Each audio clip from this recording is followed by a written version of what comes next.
Welcome to SpeakEasy Conversations number 55 with the one and only Art Eddy.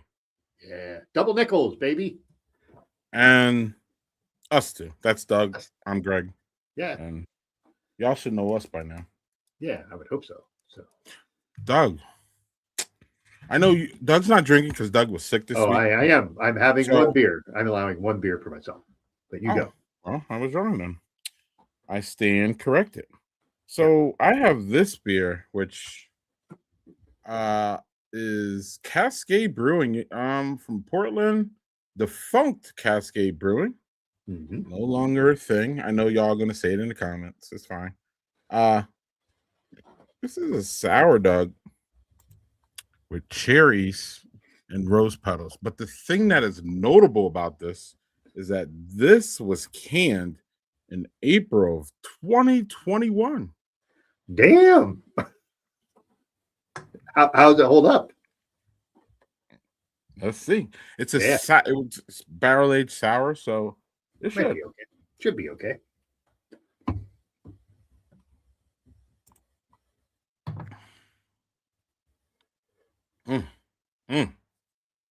One of those punchy, soury.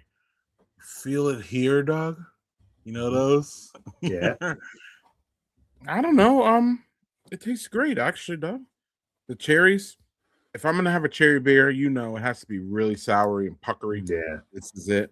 I don't get the rose petals, thankfully. I don't know why y'all trying to put flowers in the beer, but it's way too feminine for me, Doug.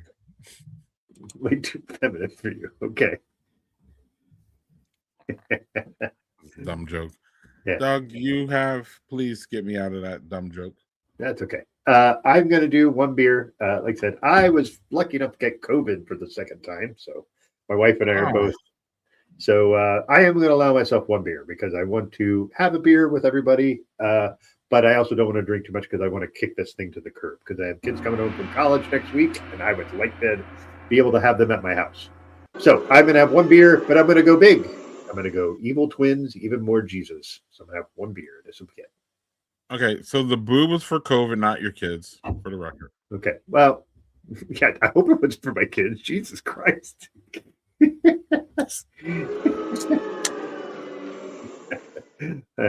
Anyway, I've had this on the show, so we all know that this is going to be just a banger because it's even more Jesus than it's evil twin, and they make good shit. So. Well, you said COVID, and then I hit the boo button, and then you said your kids, and then the boo hit. Right. So, I know it's not the best of timing, but cheers, nice, good color. Well, I have to explain myself, Doug, because I am that fuck them kids guy, so I have to make sure. Got to make sure. Anyway, Doug, how old is that one? Oh, this one's fairly new. I got this, I don't know, maybe 2 months ago, and it's just been in my fridge. I'm like, I'm gonna have one beer. I'll just have I know that'll be great. So I'll just have it. So toasty, roasty, yummy, delicious, 12% ABV. So high ABV one, but it's just the one. So cheers, everybody. Just wanted to make sure because, you have a cellar where you like to store your beers on the side. True. I do have one of those in my cellar fridge, but that's not going to be ready to go for another couple of years. Is it on its straight up or is it on its side? Because that's straight up. Okay, cool. Yeah, you nerd. I didn't do it. I always get blamed for this shit, and I never did it. I don't even know what the hell. All right, Doug.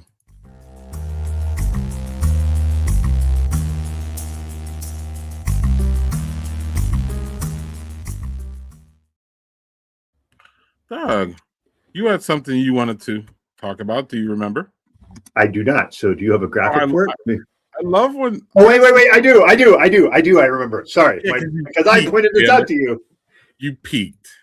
I did. So this I saw, which is fucking awesome. This is Lady Lager, who we will hopefully we'll be having on again this year. She said she would be able to come on. We just haven't pinned down a date yet because I've talked to her about that. And this is WNBA All-Star and UConn like legend Tina Charles. She just did a whole like interview with Tina Charles talking about rhythm beer and all that stuff, like on Women's History Month. Like she released that on March 1st. How freaking cool is that? So kudos to Lisa, and Tina Charles. So cool, that shit right there.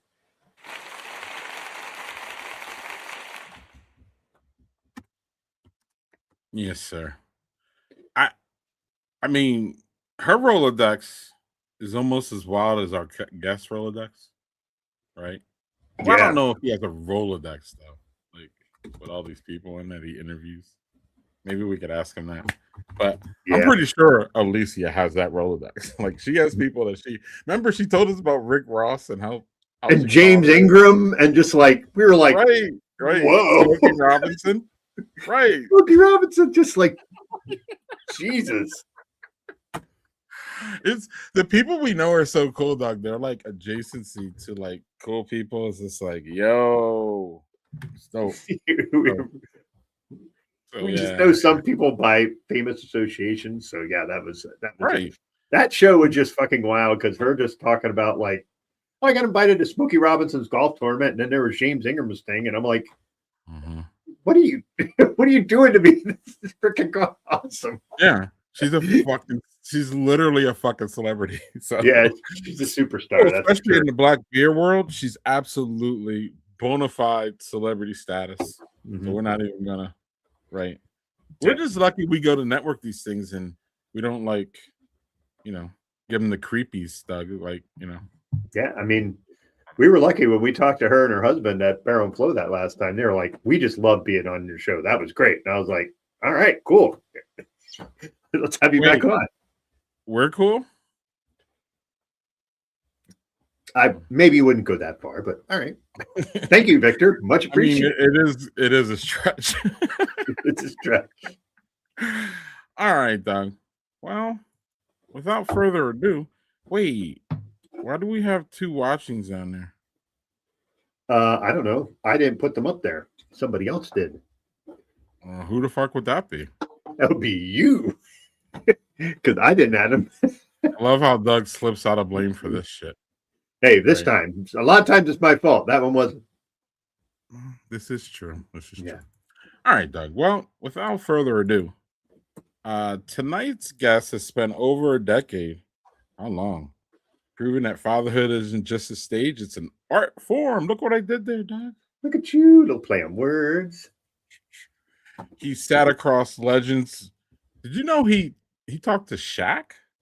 I don't know. Yeah, I remember that. I think I was more impressed when he talked to Dominique Wilkins because that's one of my favorite 80s basketball. Yeah, I don't even got him in, and I don't even got him in here in this little bird. But legends, Joe Montana and Jerry Rice, and of course Michael Strahan.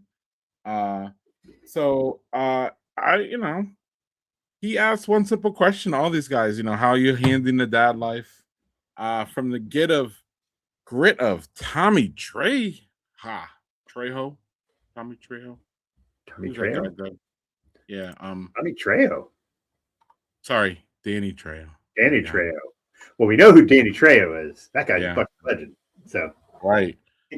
Jim Gaffigan and Better Call Saul Wisdom, Bob Odenkirk. Yeah, I liked him in Nobody. Yeah, he's fun. He's collected fatherhood philosophies over 500 men. He's a veteran journalist, a massive sneakerhead, and co-author of the hit book Life of Dad, and the founder of the Art of Fatherhood platform. Please welcome a man who has turned brotherhood of fatherhood into a global conversation. Doug, that would be the one, the only Art Eddy. Gentlemen, how you doing? Welcome, man. So glad you're here. So glad to be back, man. It's great. Yeah. Yes. Is there anything in the glass art before we? I mean, I think it's a staple. Crown Royal ginger ale, a little bit of lime. Cheers. Oh, Doug, look, he's got the NBA Jam on. I know. In the background. Man, what a fucking That game. is fucking classic. He's on fire. Right? Yeah. What Hey, up, before we everybody start- in the chat? Thanks for hanging out with us tonight. Great to see everybody. Jonathan, what up, man? What's going on, Doug? Yeah, something. I was going to ask, who is your team on NBA Jam that you played, Art? So even being a Jordan fan, it was funny. I was wearing a Spurs David Robinson shirt today out, and when I was out, someone's like, "Oh, Spurs, like you a Wemby guy?" I'm like, actually, more of an Admiral guy. I appreciate what Wemby's doing. I think he's phenomenal. I love the passion he's got for the game. But I would say like David Robinson and Sean Elliott are like the go-to team. I loved, Pippen and Rodman and stuff like that. But if you have like my favorite players in the NBA were Jordan and Robinson. Throughout when I was growing up. So like I'm definitely playing as David Robinson. Yeah, I was trying to think, who is it? I used to like playing I always liked playing the Seattle team. Oh, Sonics. The Sonics. That was Sean Kemp and Gary Payton. Gary Payton. Yeah. So and because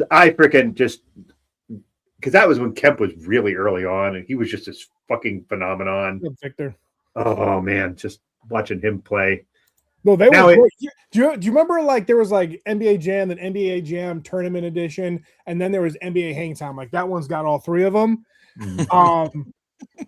We watch Art play NBA Jam. Yeah. So, Sabonis, like I know there's a younger Sabonis, like this is how old we are, but Sabonis who played for the Trailblazers, that dude in Hang Time can shoot threes, can dunk it's amazing. Like again, going even further into the video game Rolodex, do you remember it was like I think the Suns and Bulls on the Sega Genesis? If you were Tom Chambers, he was like the Bo Jackson, the Tecmo Bowl Bo Jackson equivalent, where he would like between the 3-point line and the free throw line, you hit like the dunk button, and he would do this like weird like triple quadruple pump dunk, and you're like, you can't stop him. You cannot stop him. Tom Chambers is also one of the best in traffic dunkers in NBA history. That guy could just dunk on people. It was awesome to watch. Big goofy white guy. Yeah. So maybe the programmers knew it's like this dude can like dunk anywhere. Yeah. Anyway, sorry, Greg. I got us off on a little tangent there.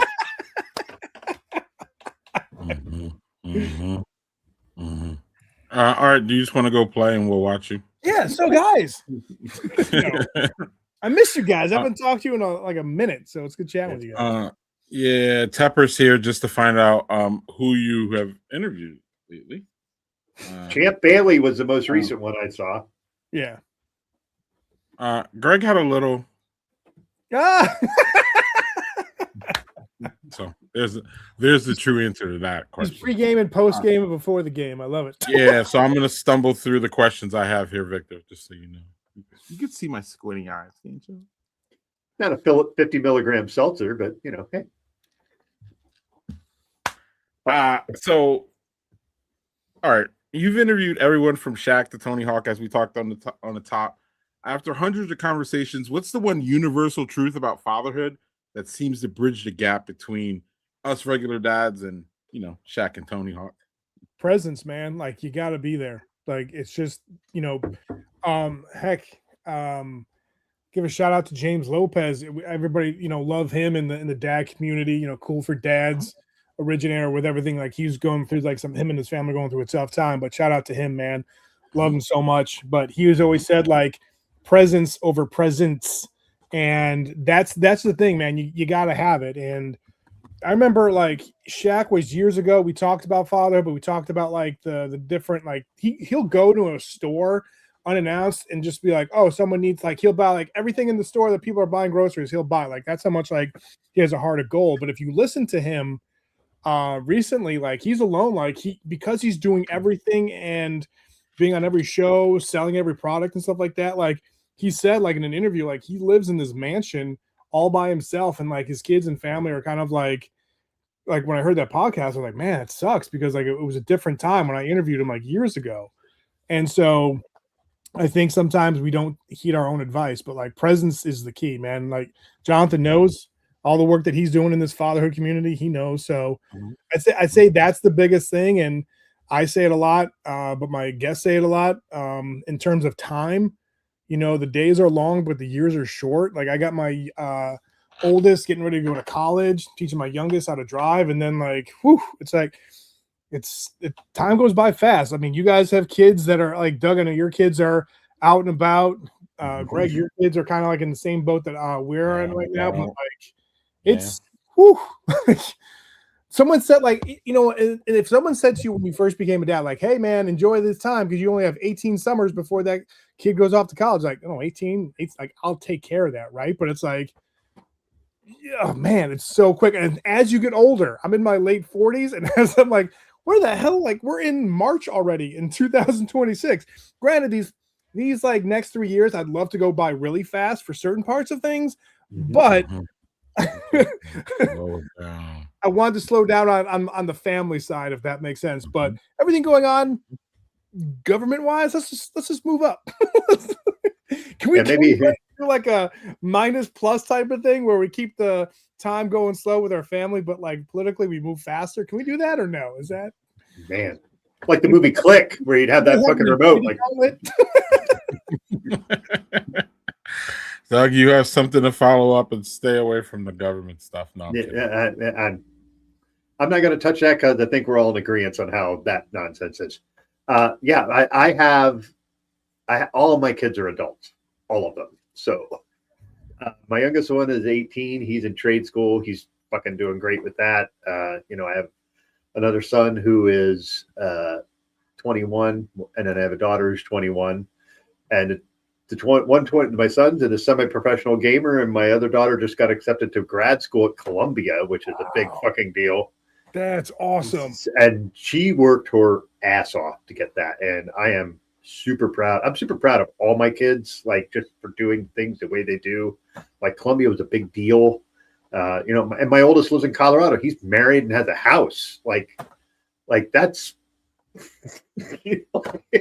like, wow. Okay. Like, it's so funny because like, you know, my parents, I look at them and I'm like, yeah, they're like, yeah, you know, you're here to guide your kids and do that. And I was always, but then when your kids start doing, you realize like we're Jill and I are essentially empty nesters. Like our daughter comes home from college, from vacation, and then on summer, but most of the time we're home by ourselves. And my two sons from my first marriage, they stay down with their mom because their lives are all kind of intertwined down there. So they don't get to come up much. And like my son is in school down there, he's going to school all weekend and he works on a weekend. He's busy 7 days a week.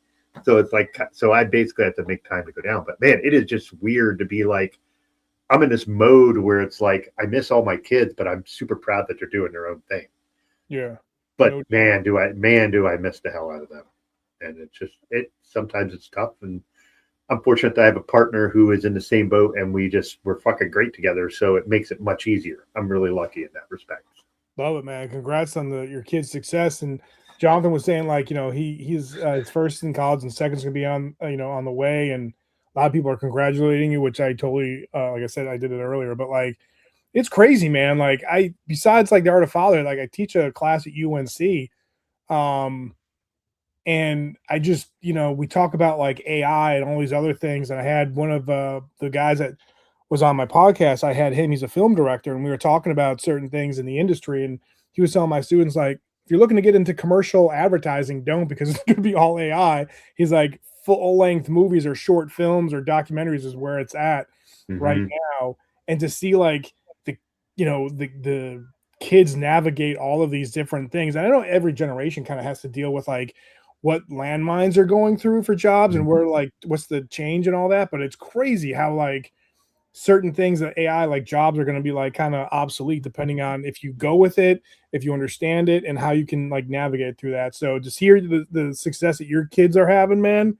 Kudos to you, dude. Yeah, I mean, it's not without their hurdles that they have, of course. But yeah, man, celebrate the victories and celebrate them with your kids, and make sure you know they're proud of them and that you love them and that you support them as much as you fucking can. And so, like I said, we're all kind of in this mode where our kids are either going off and doing their own things or they're getting to that point. And, you know, now is the time when they need to hear you tell them how much you're proud of them and how much you'll be there if they need help. And that is what they need to hear, because we were all their age at one point, and you know how it is when your kids are like, yeah, mom and dad. You know what I mean? Just like it. But there is something that they will always need you at some point, and if you can be there for them, that matters. Well said, man. Yeah, I could imagine when you first started the Art of Fatherhood, you had a different view, maybe, on parenting. Has that been changed by these interviews and talking to all these fathers with kind of the same perspective but different ones? And is there any specific one that you walked away from thinking, man, I could be better, or I could change things, or there's something here that I could really, take with myself? Yeah, great question. Like for me, like I think over the years, besides the Art of Fatherhood, I was on another site like helping out with the fatherhood stuff and doing the podcast thing, and those were different like tidbits into the conversation. Obviously, I'm a Star Wars geek. When I had Mark Hamill on years ago, he was talking about like one of his greatest accomplishments in his life is that his kids still want to be around him. Like his kids still want to hang out with him. And that just goes to show like he was there for his kids and they still want to be there. You're going to have tough times, right? It's not going to be like super crazy, like where you're, always buddy with your kids, and you should be like buddy at certain times. But as they get older and they're out of the house and they come back, yeah, sure, you can be buddy with them and all that. But I would say Art. I mean, come on, your dad is Luke Skywalker. How fucking cool is that? Right. He has to. I would interview him like, look, you're Luke Skywalker, so you got some points that I can't ever get to. But I know what he's saying now. No, he's right. But Greg, like, think about this though. Like, yes, he's Luke Skywalker, but to them, that's normal. Yeah. No. Right. Like, I remember there was a couple people. I was like, yeah, my kids don't care what I do. As long as they have like food on the table and like I'm there for them, they don't care. They make fun of me sometimes when I'm doing stuff. Like I remember a comedian was just like, yeah, you're embarrassing us. You were on that interview and like you were talking about us. It's like, can you stop? It's like, oh, okay. No, that's my job. There was one that I heard that was super funny to me was Mike Shinoda did this interview where his daughter was like talking about how she had to perform some musical thing in school for like in front of the school, and he was like, well, why don't you do this and blah blah blah, and she complained to her mom. She's like, what the hell does he know about performing in front of people? And her mom's like, oh, you want to know how your dad knows that? And then she shows him this concert where he's in front of like fucking 20,000 people, and she goes, that's him? I'm like, yeah, what do you think he did? Like, Jesus Christ, he's Mike Shinoda, who's done 1,000 things for Linkin Park and the Executioners and producing all over.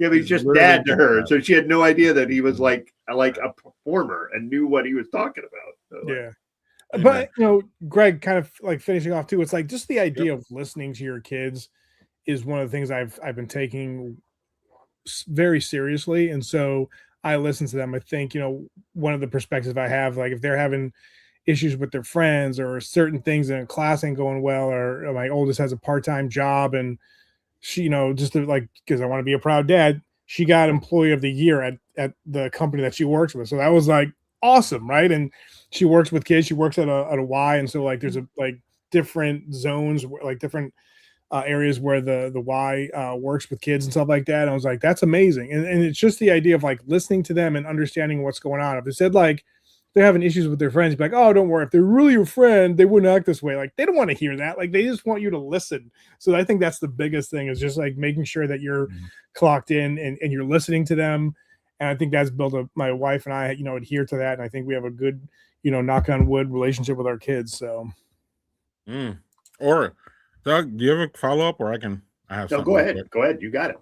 Yeah, skipping to one of my later questions was, you brought up your wife. So, what is the secret of a marriage partnership? Keeping that strong while you're in the weeds of parenting.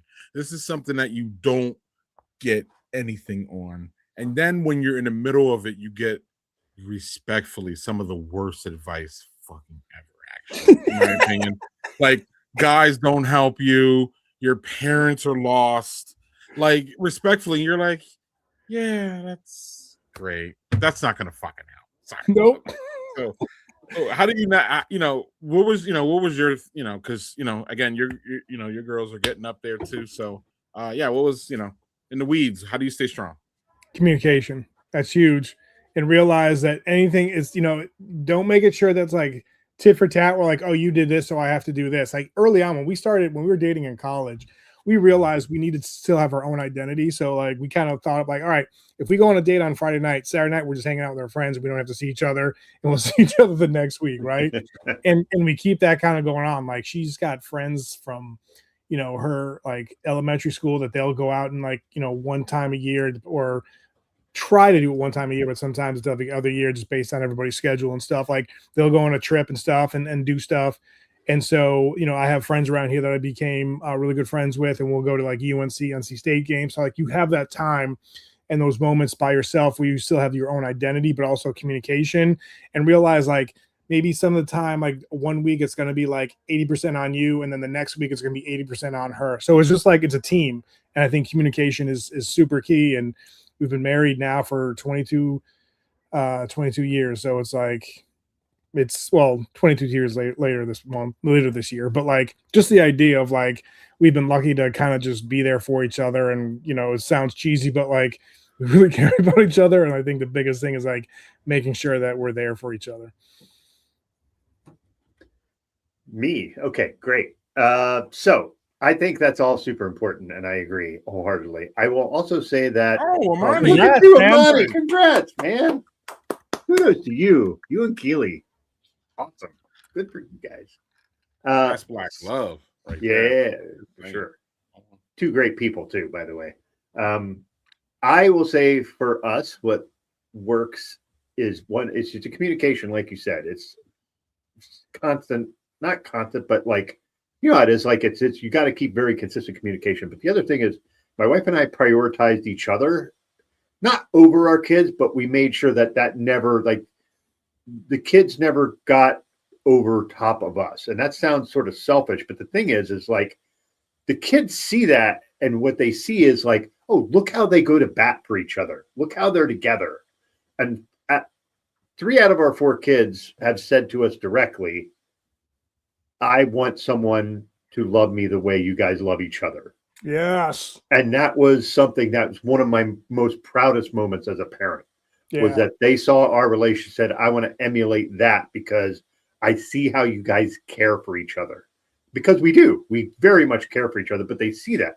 It didn't mean we didn't take care of them or address what they need or listen or do any of that. It just meant that they saw that we valued our relationship enough to communicate and be on the same page where we need to be. Or if we weren't, we said, all right, give us a few minutes. We're going to go talk. And we would say, we're just going to work some things out. And we never put them in any sort of thing where they were doubting. It was more like, and we would go and we would like yell it. We never were yellers. It wasn't like we screamed, or it would be something like, okay, well, we're disagreeing on this. Why? What is your viewpoint? Why are you seeing this? So I can understand. And maybe your point of view is what I need to see. But you also have to be very willing to be wrong, or willing to change your point of view. Yeah. Both ways. That's not just a one-way street, but that's something that, like, for us, and now we're not nearly, like, I think we're at 16 years this year, married for 14 this year.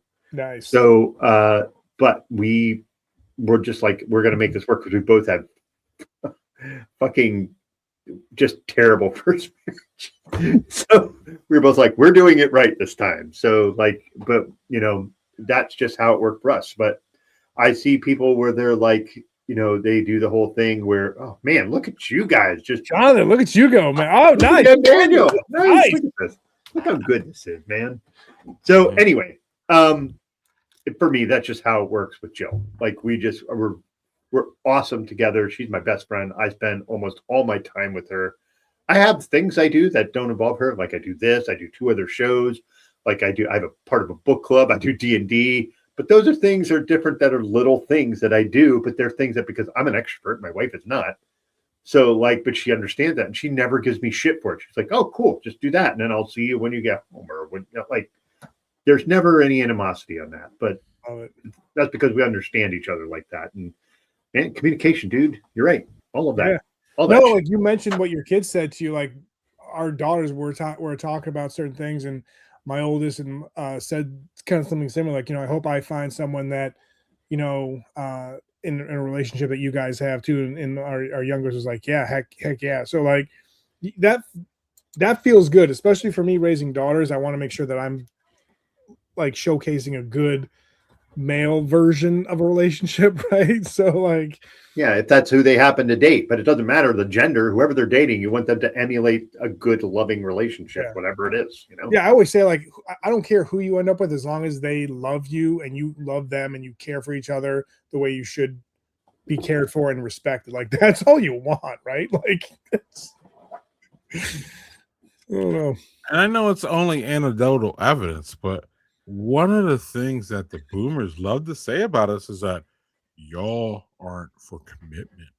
And y'all don't stay in relationships as long as we did. Anyway, I'll take my shot at the boomers and move along here. I want to make one point. Those boomers are like, because those women couldn't leave. They couldn't leave if they fucking wanted to. So they were stuck. Like, blink twice if you're okay. Yeah. As the kids say nowadays, clock it. Yeah. Anyway, so one of the things you talk about, Art, is the mental load of fatherhood. What part of the job description for dad that nobody warned you about in the brochure? Sometimes, you're taking care of your spouse, you're taking care of your kids, you're trying to hold down a job or jobs or do other things. You're trying to like take care of other people in your family circle or friend circle, and then all of a sudden, like, you don't have time for yourself. I mean, I think all of us here, we have lost in this dad community. You said that fatherhood is the new brotherhood type of thing. We've lost a couple dads to suicide, and it sucks. And our generation, where it's kind of like you rub some dirt on it, suck it up, right? And we're telling our kids the exact opposite. Like, talk to us. Like, what do you need? Like, how can we help you, right? And it's okay to say that you're sorry. It's okay to say that you don't know what. Like, I don't mind telling my kids, like, I really don't know that. Let's look it up together, right? But I think sometimes as guys, we just being like, all right, I'm the rock. I'll deal with it. I'll get something. The next month, maybe I can like take care of myself, whatever the way you take care of yourself, whether you go to a game or whether you play D&D or read a book or create a podcast or whatever, right? Or you play video games, you put Legos together, whatever.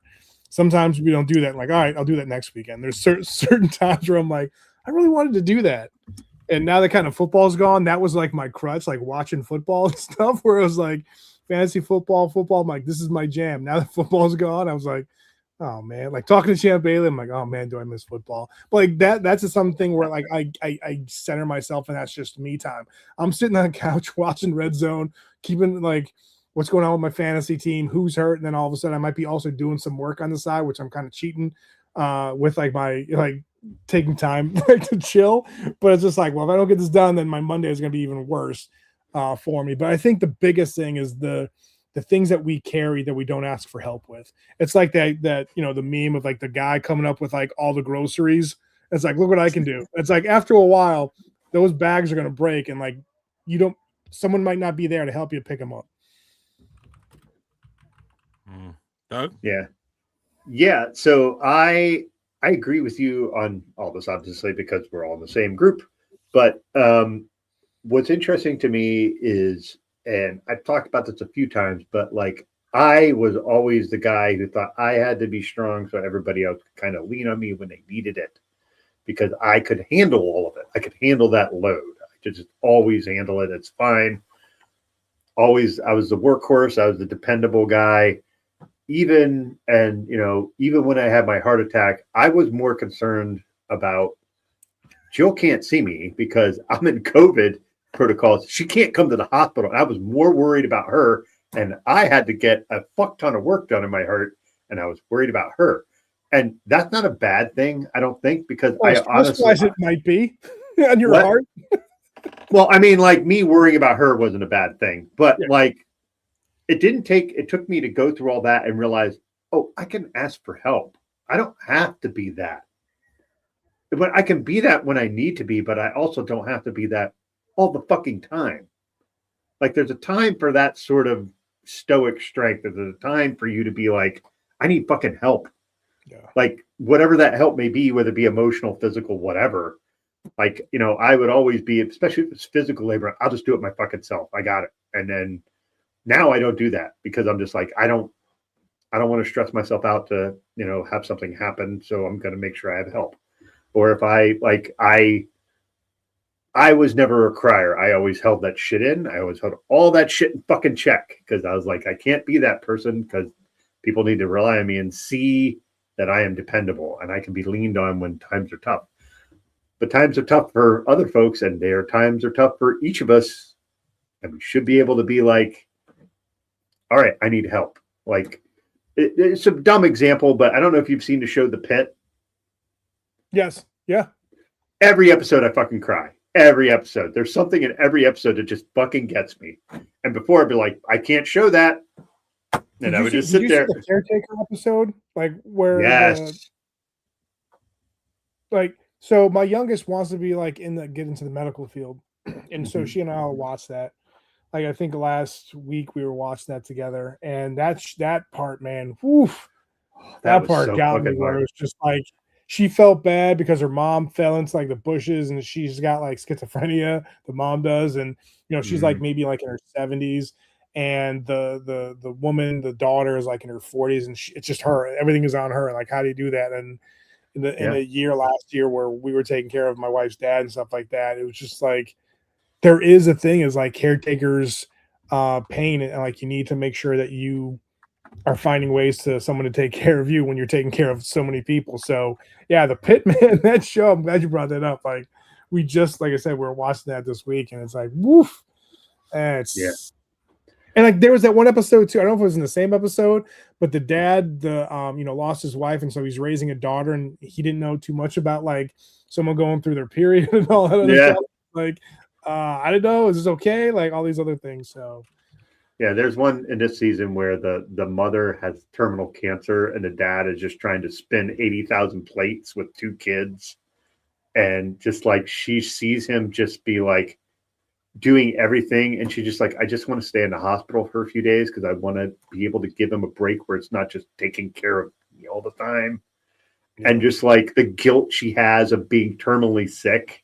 Again, we're going afield here, but this is the whole thing of being vulnerable and being able, that show explores feelings in a way that is just fantastic. And if you haven't watched it, I cannot suggest that show enough to fucking watch it. So good. Yeah. Oh. Is that a segue, Doug? Could be. I guess, right? I don't know. Yeah, why not? What do we do around here?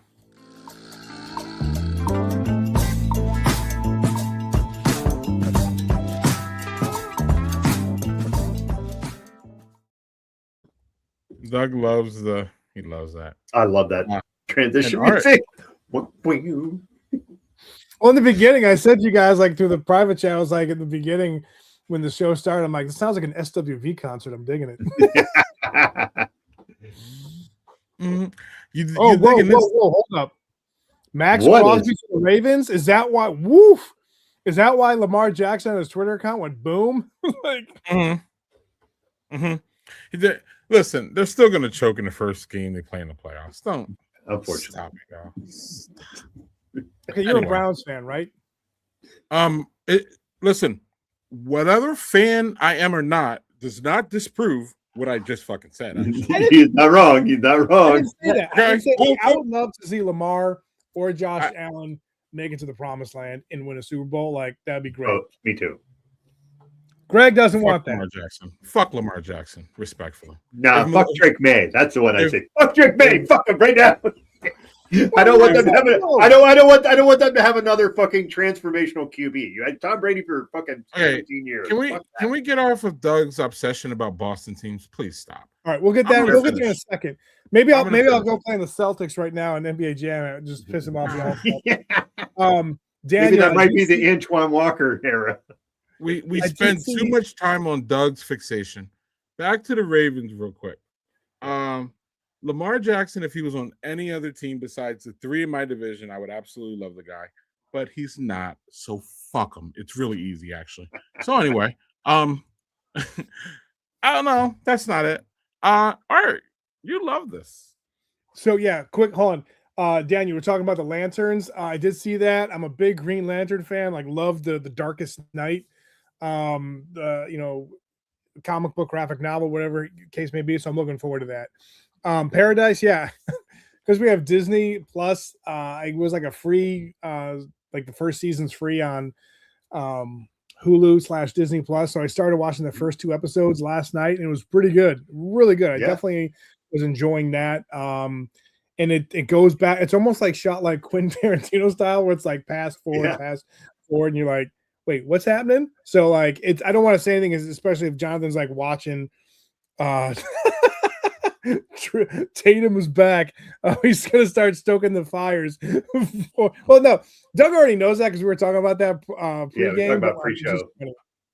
But Paradise is really cool. It's definitely I like those shows where it's something different. I mentioned teaching at UNC last year.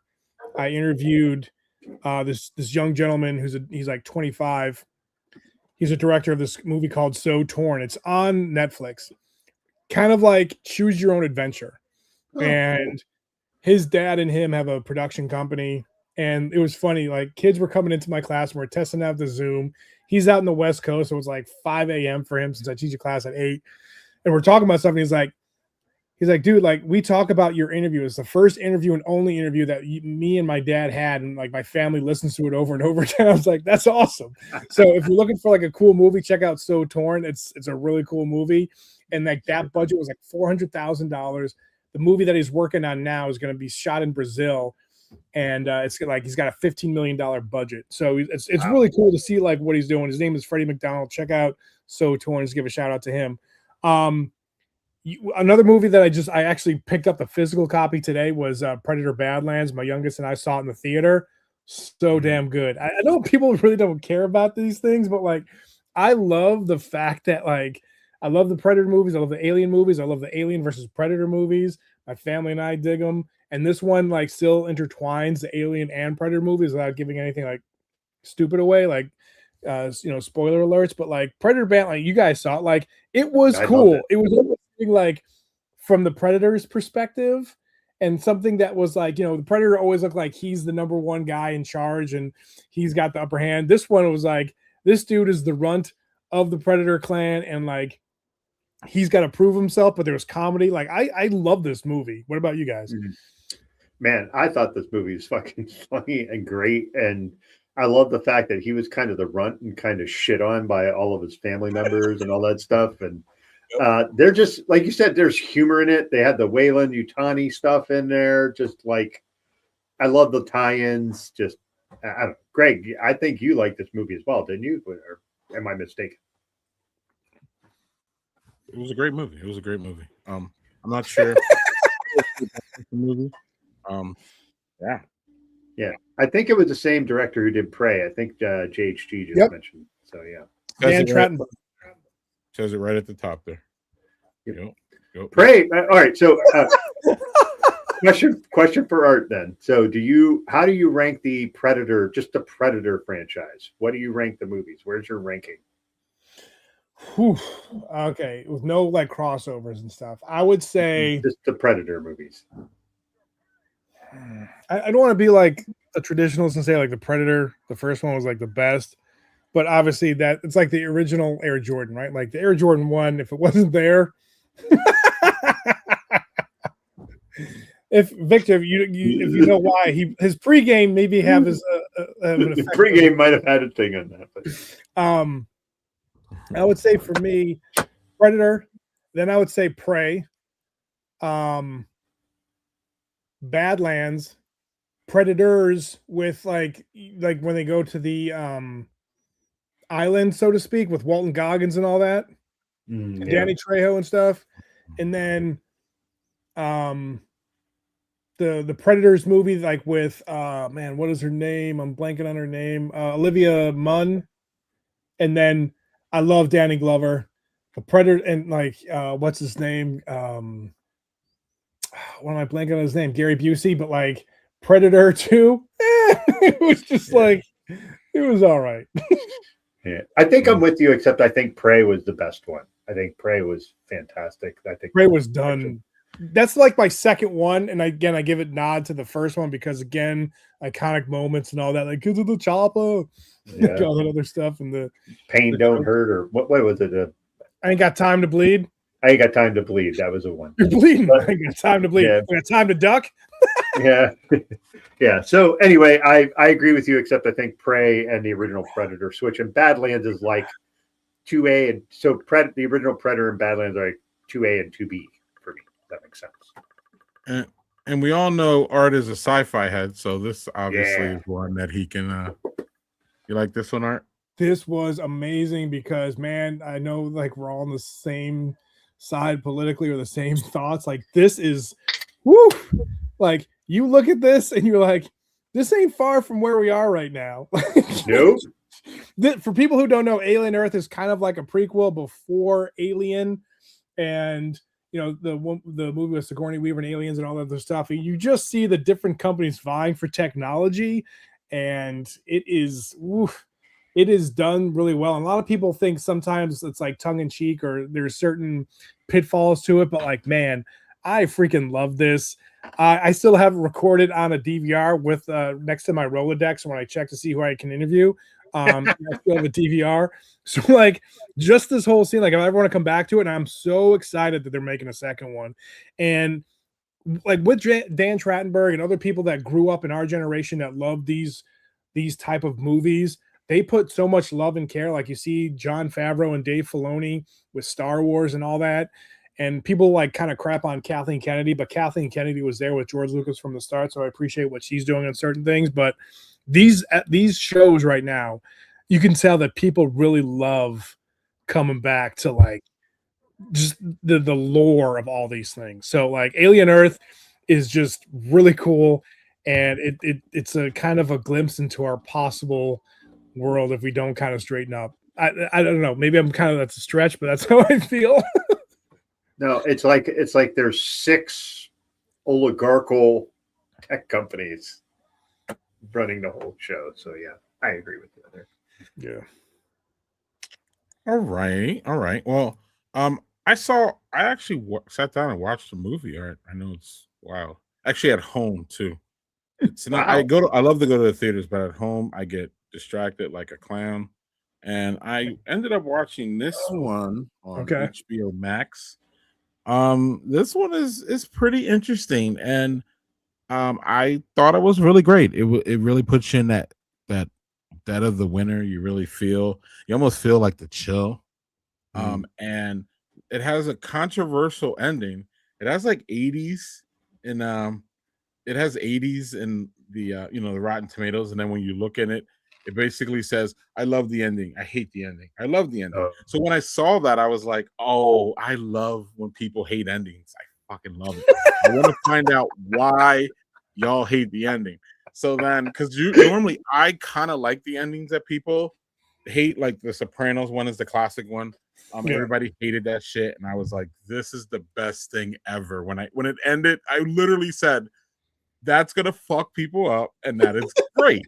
Because fuck people. It's great. And this one I saw it and I was like, oh, I get it. I so get it. And it was great. It was a great ending, I thought, but a kind of controversy. I don't know why after you watch it.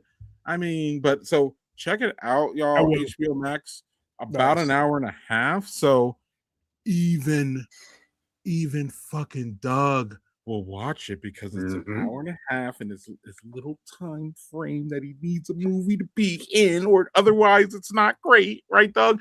What is that? What is that time frame, Doug? Is it 1 hour and between? Come on, tell me, Doug. There is, because once it creeps Art to the 240 mark, Doug gets like, I don't like that. that's it. It's over. It can't be the movie of the year. It can't be nothing. It's too long. Art, it's too long. At least you guys can agree on that, though, huh? Oh yeah, we really agree. So, we need a meme of the absolute cinema thing with Scorsese with Doug. Oh, we're gonna get that. We're gonna That's get all that. I need. Right. What is it, Doug? Though, seriously though, even though it's not a serious question. That is in my wheelhouse, and it's not that I don't think movies can't be long. I have the attention span of a gnat when I'm at home, and I can't and if I sit for like an hour and a half, I feel like I need to be doing something. Like Go to the fucking movie.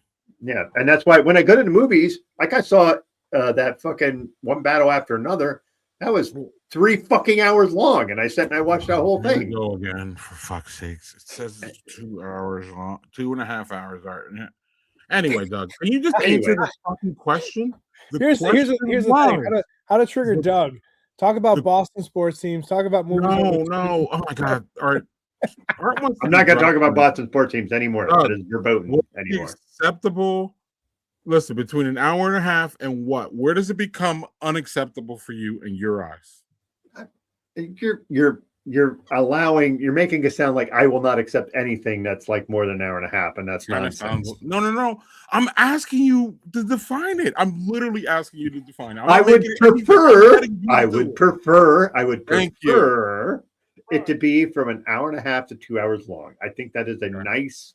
That's not a difficult thing to put a movie into 2 hours. Okay? Oh, tell that Avatar guy that. No, that's fucking Cameron. He's an arrogant fuck, and he's great at directing movies. But Jesus Christ, 4 hours. This guy makes 4-hour movies, right? Or who's that Snyderverse clown? Oh, Jesus Christ, Zack Snyder. Yeah, that's too much for me. But that's for me. When you say that, because earlier today, I was prepping up a slide deck for teaching on Monday, and we're talking about I teach a class called digital storytelling at UNC, and they need to edit this 4-minute video, and they have 20 to 30 minutes of footage, and I'm like, you have to weight it down. And some people are like, I don't know how to weight it down, I don't know how to edit. And I'm like, and so I made a slide presentation, and some of it's going to be talking about the Zack Snyder cut versus the Joss Whedon cut, and the different what was in and what was added and what wasn't, and what was kept out. So it's just kind of funny that you mentioned that. I can't with this. I so wanted to like that bullshit, and then now I feel like I'm on Doug's side because it was so long. That's something where it just didn't work for you, Greg. That's okay. That's one instance. Doesn't matter. Yeah, but it was 4 fucking hours. That's Listen. Saving Private Ryan, one of the best movies in my opinion ever. 3.5. I sat my ass down. I loved it. I will watch it again. Tell me a story and keep me engaged, and I will watch it. I don't know what the fucking. Anyway, Doug. Well, this isn't 4 hours long, and this is good, right? That is not 4 hours long, and this has a former guest of ours on this show, Tournament Champions, Season 7, baby. Leanne Wong is on this, who was on our show once. I watched the first episode. What is interesting is they did a different. They show all the rank. Here's all the people, and here's where they're ranked. So it's almost like a NCAA tournament ranking, 4 brackets, 8 seeds, each of them. So, but the thing is, the 1 seeds have people who have never competed on the show and who are culinary legends. So, the first person that came out as a culinary legend in the first episode was Ming Tsai, who is a guy who is just a goddamn fucking legend of a cook, and he lost in the first round to somebody. And that was just like fucking, because he doesn't compete much. He judges all the time, so he doesn't compete much. But I love the pageantry of this nonsense. Guy Fieri's kind of a douche nozzle, but like, what are you gonna do? It's fucking Wait, who's a douche nozzle? Guy Fieri. That guy. Oh yeah, for sure. Yeah. So it's him and Bobby Flay. He and Bobby Flay are the two guys who kind of do the most shows in this network, and they're both assholes. But Bobby, no, wait. I will rephrase that. Guy Fieri is good to chefs. He's also friends with Trump. That's a problem for me. So no thanks. But so you're not going to Flavor Town? No, I'm not. If I can help it. But anyway, that show is fucking great. So whatever. I agree, Doug. Fuck Flavor Town. Literally fuck Flavor Town. Anyway, Doug.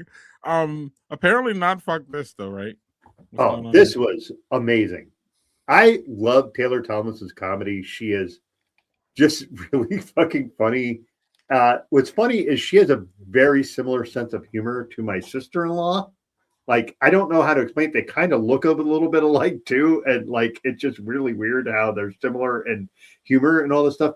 But she talks this whole thing where she talks about her upbringing in the church and also how she got out of that, but also came out as bisexual, and like this whole spiel of how she just navigated all this in a very religious upbringing, but she does it in a super funny way. And just, it's really, really excellent. Prodigal Daughter is a great name for a fucking comedy special, because that's playing the prodigal son theme from biblical tomes and all that stuff. So yeah. So this is a what, a one-time special, Doug? What is it, like an hour or something, or what is it? This is about an hour and 10 minutes. 4 hours. But no, not 4 hours. There is no comedian that does 4 hours. Ooh, is there a comedian that does 4 hours? If they are, I don't want to know who they are, because I don't listen to that. Yeah, that's kind of psychotic, honestly. Yeah. Most comedians will keep one off. Okay, cool. Yeah, most comedians will do specials. They're like an hour, maybe an hour and a half at the fucking super extreme level. But this is excellent. Yeah, and I've never heard of her actually. Does she have like a library of, a bunch? Yeah, she has 4 specials on Netflix, and she did a show on Comedy Central, I think, for like 2 years, where she was doing like a game show sort of thing. But the problem was she was also doing stand-up, so she actually stopped doing the show because she was like, I'd rather do stand-up. This is hurting my mental health. Like, she was very public about, this is hurting my mental health. I need to cut some workout. Killing That's me. Good. That's so good on her. Good on her.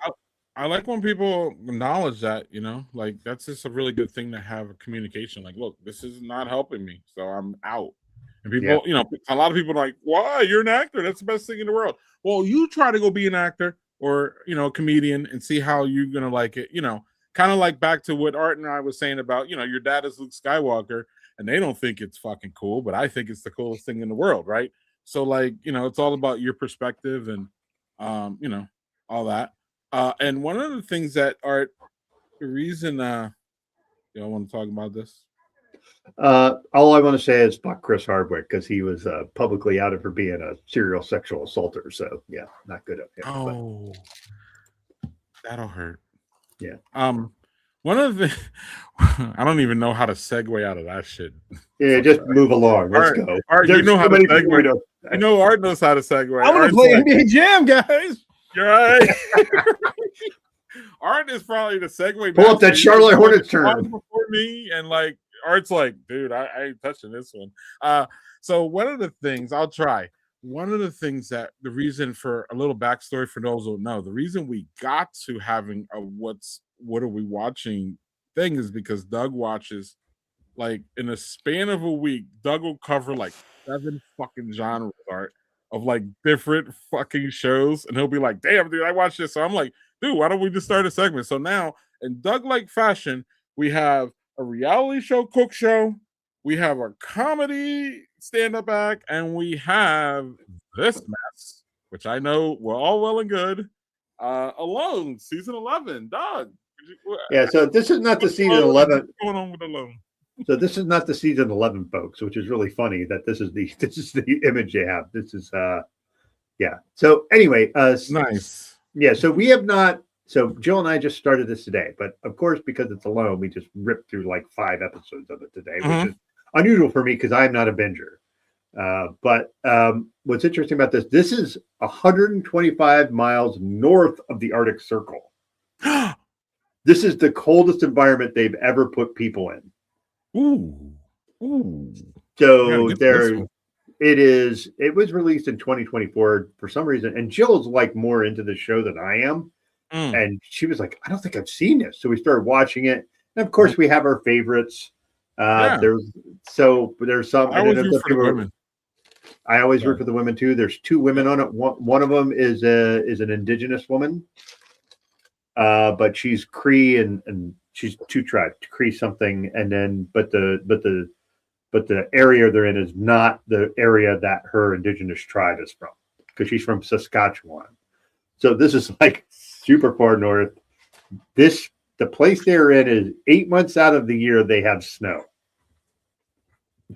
So they start them off when there's not snow. Now the cool thing about this season, which I had never seen, is the first episode is them showing how they prep everything. So they show like the base camp where they go and they sit for 8 days before they learn all the stuff how they learn how to use the cameras and like all this shit that I had never thought of. And just like, I always wondered how they did that. And like how they had to build communication towers with the satellite phones and all this shit. It's like fascinating. So yeah, super good. So would you recommend it, Doug? Yeah, because this is like the most grizzly heavy space they've ever been in. Grizzly bears are not to be fucked with. Those are killing. It's like Wu-Tang Clan. Yeah, not at all. I don't know who would win in a battle, Grizzlies or Wu-Tang. So we'd have to put them to the test. I love how they casted a bear for this show. Yeah, that's kind of unfair. You're here. God damn it! I can't win. Little housekeeping. None of y'all have things to talk about your drinking, right? I will say this. I picked this is a non-alcoholic thing. This is a seltzer that I got. It's called Upstate Stock. This is a apple and gooseberry birch sap seltzer. So it's made with birch sap. So what in the hell is going on? And what does that taste like?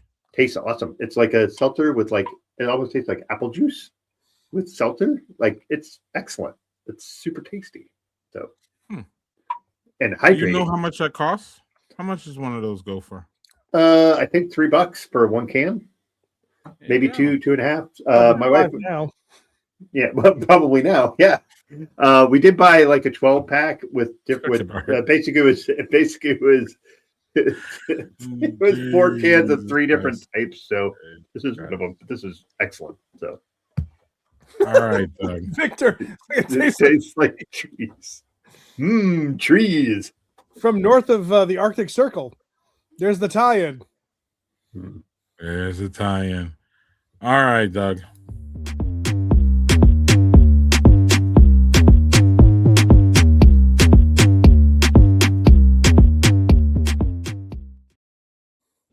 An MVP. Hey, sorry. That song, that music makes me want to dance. So anyway, I made this this particular one because Evanescence I started listening to again because that was my birthday present to my wife was to go see them in concert. So I got her ticket to go see Evanescence and Spirit Box. So 2 women fronted bands. So yeah. So that's why I'm listening to music wise. That's it. Well, there's other things. If you like okay. My bad. This is the audiobook I'm listening to. This is Halo Edge of Dawn. This actually takes place after the most recent video game, Halo Infinite. It's done. What's interesting is they have both the voice for Cortana and the voice for Master Chief in, which they have never done for a Halo audiobook, which is fucking pretty cool. So it's been really good so far. I'm about a third of the way through that. And cue the Halo jokes that are coming from Victor in the comments. And let him hear the Halo words nonsense. All right. You already know. And this one? Greg, this one, I swear to you, you should listen to. This is a conspiracy theory podcast. Okay. All right, by Jason Concepcion, and it's on the Ringer network, which is Bill Simmons' network.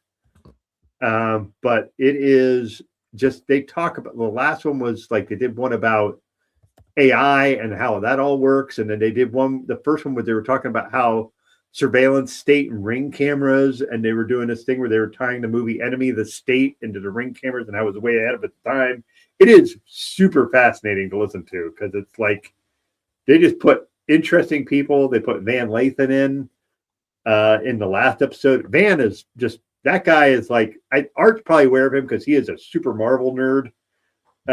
And he does a lot of conspiracy theory shit on his own, has a lot of political things to say. This podcast is 3 episodes deep. Fucking love that thing. Why would I like it, Doug? Do I like conspiracy theories? Yes, you do. Don't give me that nonsense. It's just like, I feel like you like conspiracy theories. You might like, you might think they're ridiculous, but I think you like hearing them because I think you might think they're dumb. They're thought provoking. You're right. I ain't gonna. Yeah. Oh, can I do one other thing about a podcast? Our guys at the Flanagan's Wake / Kingslingers podcast interviewed Rahul Cooley, who is like a major guy in the Mike Flanagan universe, who was in Midnight Mass, Bly Manor. He was in Fall of the House of Usher. That guy is an uber fucking nerd. He did a whole video where he got this fucking 4-foot transformer of Optimus Prime, and it actually transforms into a truck. Like, he is just an uber fucking nerd. Like, just, and it was great. And what was funny is he was on this show, and he makes his money off of doing streaming shows. And he said, I fucking hate streaming. Give me all the physical media. Like, he was just like saying, I like all the physical media. I make money off of this. I shouldn't probably say all this, but I want the physical. And it was just a really interesting interview. And those guys just knock it out of the park. So nice. All right. I listened to this earlier today. Oh, cool. And of course, you know, Gnarls Barkley is, or I'm sorry, CeeLo Green is a huge jackass, but you know. Although Danger Mouse. I didn't know he was Danger Mouse. Yeah. This is, I don't know if y'all, for those who are familiar with Gnarls Barkley, you will be pleasantly surprised that it really sounds like old Gnarls Barkley. It's a switch up. Like every song is kind of like, I mean, you know, because I like to listen straight forward, you know, straight through, at least the first couple times. And it goes from like, nice beat, rappy, to like songs like Teddy Swims, you know, where CeeLo was, you know, belting out songs, Doug, and then it goes back to him rapping. And it's really interesting. It's fun. I had a good time listening to it. And then I even went back, listened to it again, 44 minutes. Check it out, y'all. Came out today. Nice. I don't know, dog. It's probably on my early top 5 list, but you know, it's way early. It's under 45 minutes, which is definitely all right for Doug. Absolutely. Doug loves that. I love the 30-minute though. Give me one of my favorite EPs. Man, EPs are nice. That's short and sweet with Sabrina Carpenter. 33 minutes in and out. Let's go. Listen, I generally agree with Doug. Art. We just have this petty fight over this one movie, and that's it. Like, yeah, it's one movie. One movie. It's one movie that him and I argue about. We'll probably argue about it. It'll probably be more than one battle at a time. See what I did there, Doug? Yeah. Check out the movie though. Regardless of what Doug says, it's fucking. I think the movie was great. I want to say that up. I will also say there is a movie that was a year or 3 years ago. Everything Everywhere All at Once was 2.5 hours, and that movie was fucking incredible. Yeah, but it wasn't 3 hours. It's still 2.5 fucking hours, and that's still long. Oh my god! Did you see that Saturday Night Live skit with that movie where I forgot her name, the actress, where they're like playing with like action figures? The kids are playing with action figures from that movie, and they were like, have you seen that at all? No. Was it Michelle Yeoh? She was like the main character. No. It was from One Battle After Another. Yeah. Did you see that? I gotta check it out. No, you're gonna send us that link. Yep, we'll do. Absolutely. So Art, we have actually 2 things we started doing. Art, I'm not sure if you saw since you've arrived, since we've had you last. One of them is we critique brewery logos because nice. my friend Joel has been to 50 states and been to almost 1,500 breweries. breweries in America. It's pretty wild. So we'll go Oh with no. this.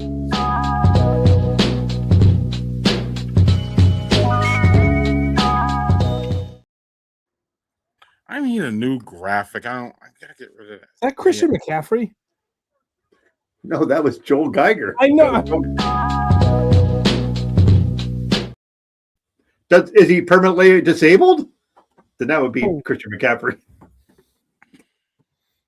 Sorry. Dog. Good night, everybody. I'm gonna go play NBA Jam. All right. And then I'm supposed to segue out of this shit, Art. Whatever. Anyway, This podcast should be sponsored by Segway. Look at this. Listen, Doug and I are getting old enough. We're gonna need that shit if we don't need it already, right, Doug? Sponsored by Jazzy. All right. Well, we'll start in Portland, Oregon here at Little Beast Brewing, Doug. Little Beast Brewing Co. is a Portland-based craft brewery founded by brewmaster Charles Porter. He better brew a porter. And Brenda Crow. They got award-winning wild ales. Their tap room is a charming craftsman house in the South Division Street, and a massive dog-friendly beer garden, Doug. They have high-end culinary pop-ups, including Pretty Boy Pizza. All right. We critique logos, and I think we use a system from 1 to 10. Do you like this one, Art? And tell us your thoughts on this one, please. All right. So it's over on the west. Like, I think Portland, if you've been to Portland before, I have. It's pretty cool. Like, I think Patrick Quinn and I were there one time for like this one event. It was really cool out there. But this is definitely like Portland vibes. I'll definitely give that. This also reminds me of like possible sketches for Mr. Rogers' Neighborhood, like the different characters that you could have in there. Like take away the beer glass, but like this is something where it's like, all right, or because I'm a Master of the Universe fan and they're coming out with a movie, there was a big ass playset called Eternia. It wasn't, wasn't Snake Mountain or Castle Grayskull. Eternia had like these 3 big towers. And the biggest one, the main one, had like this lion head that you had to like walk through and it had like these arms. So I'm getting like Eternia vibes from this. But it's also like there was I don't know if it's still around, but I think it was Knights Inn was a hotel chain. When I was living in Illinois, we went to Florida for, I think it was for Disney World or whatever. And we stayed at a Days Inn. That actually looks like something that would be on Knights Inn. Like, hey kids, get your, little lion pack while you're staying overnight. Definitely different tangents, but hopefully I'm doing this right. I'm sorry if I'm not. No, you're doing fine. Right. So is this a 10 being great? Sorry. Is this a 1 and horrible? Would actually be good that you preface me with. My bad. I'm gonna give it a 6.5. Okay. So first of all, we're gonna let Doug go next. And okay. I'll give a little bit of a preview. 2 fonts, it sucks. 1 star. Go, Doug. Actually, I don't think that in this case the 2 fonts are all that bad because they're doing the same color as the lion or whatever beast that is. Yep. I don't think that's terrible. Okay. What I do really like is that there's 2 teeth that are coming down into the beer glass that are. I think that's fun. I also what I really think is interesting is that the Little Beast Brewing is a takeoff on using wild yeast and bacteria, that is a cool idea to make that part of your name. The beast is a little strange and weird, but interesting. It looks a bit like a lion, but maybe not. I'm kind of in the realm where Art is. I think 6.5, maybe 6.7.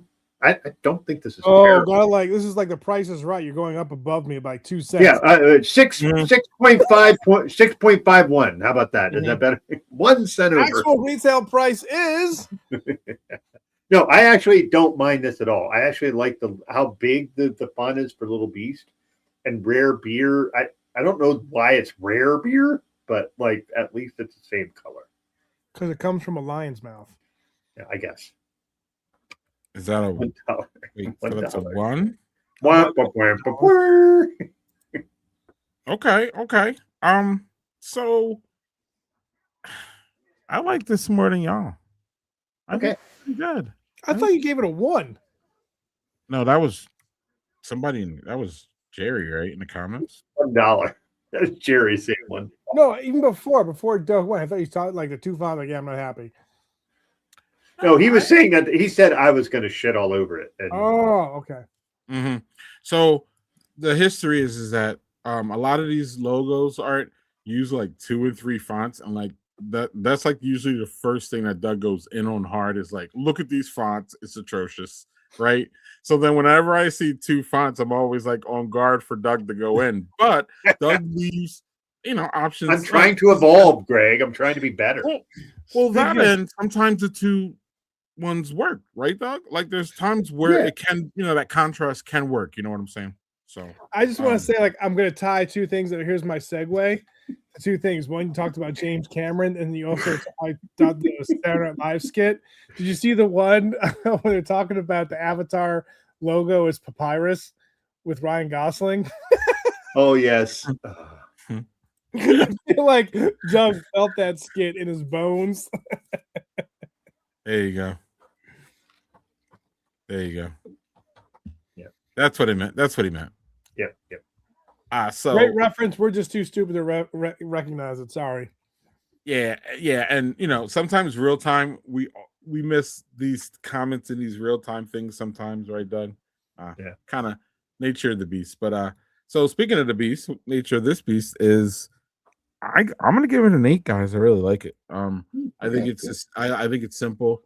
Doug said the beast looks a little weird, but beasts are supposed to look a little weird, right? They're supposed to they were not specific about the beast. So, but it's little. It doesn't matter. It's a little beast, and he's little, and he's kind of off-putting a little bit. He does kind of look like a lion, but he also kind of doesn't. But it's fine. I like how the beer's in the mouth. I like that it's simple font. 2 colors, 3 colors. Easy to replicate. It tells you what it is. I don't know. And also, too, like if they're gonna put this logo on cans and bottles and stuff, like you need something that's kind of simple that doesn't overtake the bottle, right? Yeah. So I'm gonna actually step it up here and give it an 8.5. I think it's really good. I like it. And 7.7 with the average. I just did the math. Not really, but that's what we're doing. It's good enough. Yes. I'm not a math person, so our resident graphic art guy would like to chime in on this one. Yes. Look at you. He's all raring to go too.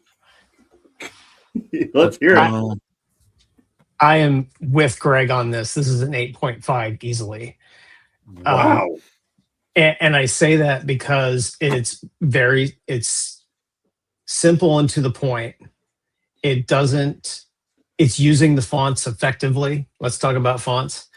Little Beast Brewing is all the same font. Fonts, baby. Rare beer is like nice and subtle, but it's also the color of the beast inside. But what I really like about this is the illustration in the center.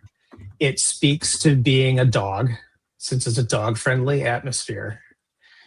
And it also looks like a hops to me. It has that reminiscent feel of a hop. So it's doing 2 things at the same time.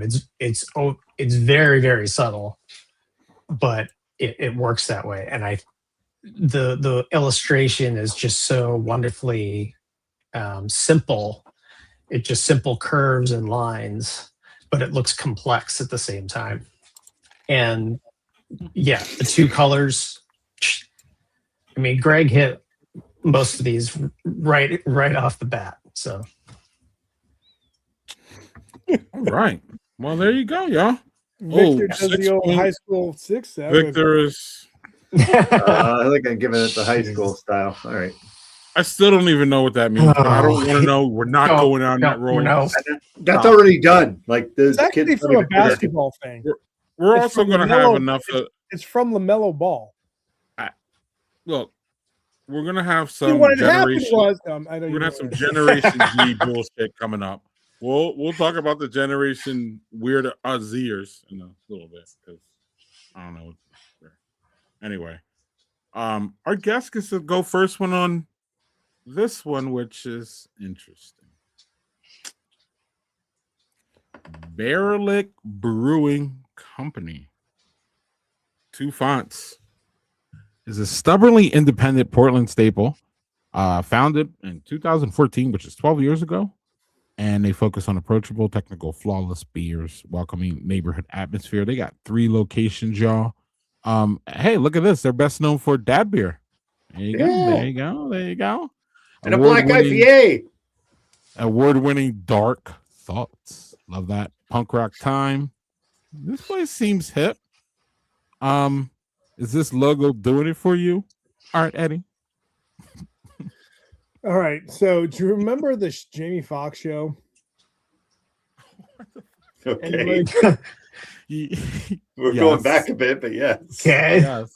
So there was a skit where like Jamie Foxx would be talking to someone, and other people would do it too if like they were kind of confused on where someone was going. So like I was driving this way, I was driving this way, and I was like, and he like just like I feel like the Barlick Beer Company in the Southeast, and cool, that's great. But the logo I feel has got like a personality complex. Like I don't know what's happening. Like we're going this way, we're going that way, and they're like, we're gonna center it right in the middle. And that's what it was. That's so again, dating myself with the Rolodex and the Jamie Foxx show episode.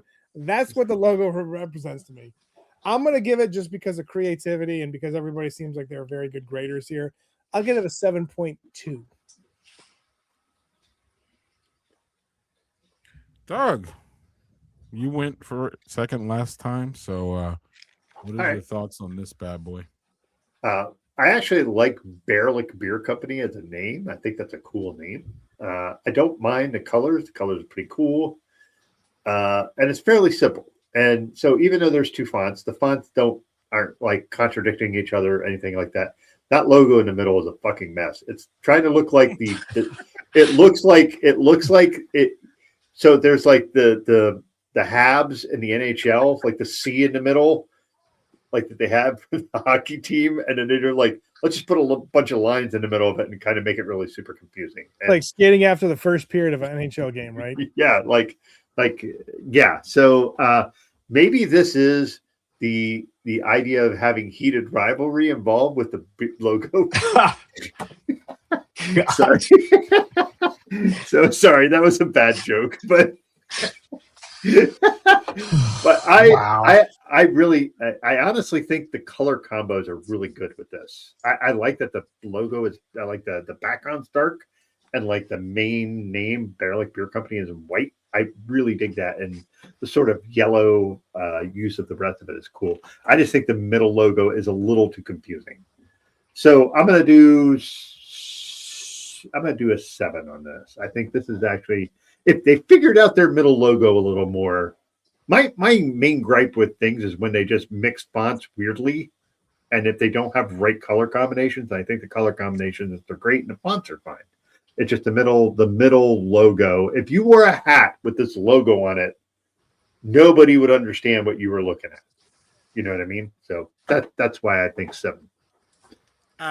Okay, so I think that's a little weird for you to say that no one would know what it is when it literally spells out Barlick Beer Company. Yeah, but if you just saw the logo without Barlick Beer Company around, you wouldn't know what that was. But you don't have to because it's there. Okay. So with that being said, wait. What did Art give it? A 7? He said 7.2? 7.2. Okay. And 7. What did you give it, Doug? 7. And JC did not speak yet. All right. I definitely want to Price is Right, y'all, and go higher. Honestly, Okay. I actually the first time I saw it, I was like, "This is a complete fucking disaster." Actually, like because I focused on that middle, and I was like your eyes immediately go there, and it's just like, Hey, okay, yo, what the focusing fuck on is the that? middle. That's spaghetti, like a spaghetti, like. But then you can see the BB and the C in there. I guess I like it's complex, but yet at least I know it's a beer company. I know the middle's a mess, so I'm gonna take it. I'm gonna say 7.5. I want to like this more. I don't really necessarily want to remove the middle because I know it's a mess, but like it tells me where it is. It tells me what's going on. I'm cool. Yeah, it's Greg, you sound like Chas Michaels from Blades of Glory when they're talking about what song they're gonna dance to. Him and John Heater, like Will Ferrell, and like as ice skating duo, and you're like, we're gonna dance to one song and one song only. It's gonna be My Humps by Black Eyed Peas. No one knows what it means. Of course, no one knows what it means. It's so provocative.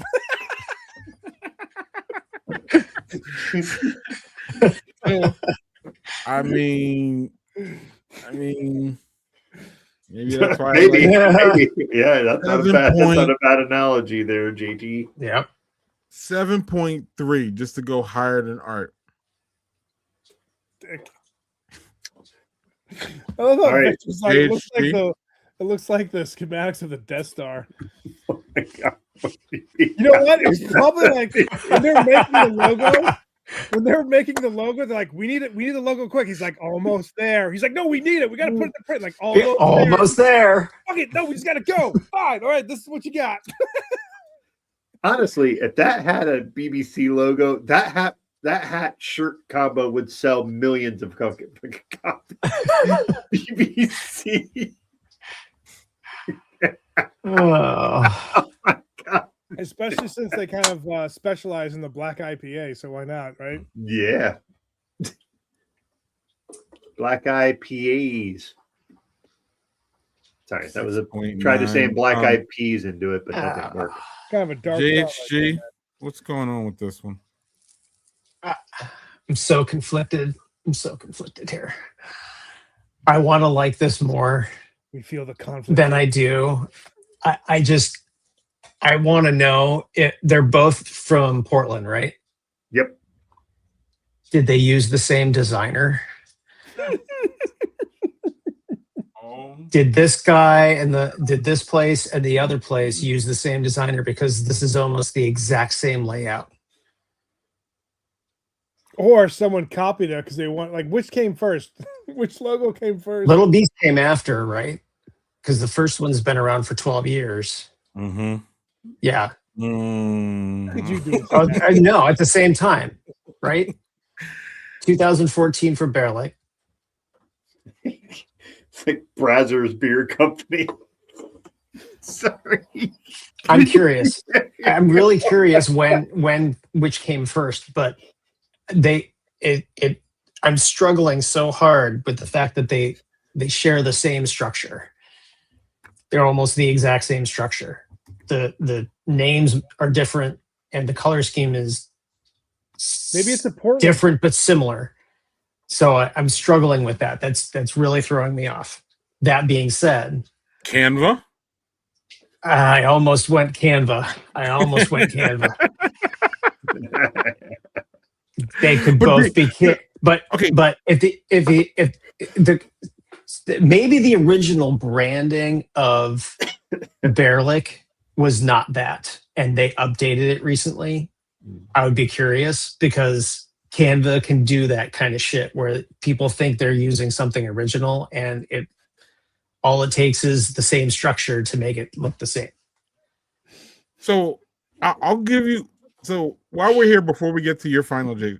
So as a designer, JC, how long do you give like a Canva pass, if that makes sense? Like you're a new brewery, things are tight, you don't have money for a graphic designer, and you just got to get on Canva and just make that shit work. But at some point, you get big enough, you've been around for 10 years, when you're like, when do you hold a brewery fully accountable, or is it out of the gate where you're just like, fuck it, y'all gotta do something, or is Canva good enough for like the first couple years, or what? Like, what do we?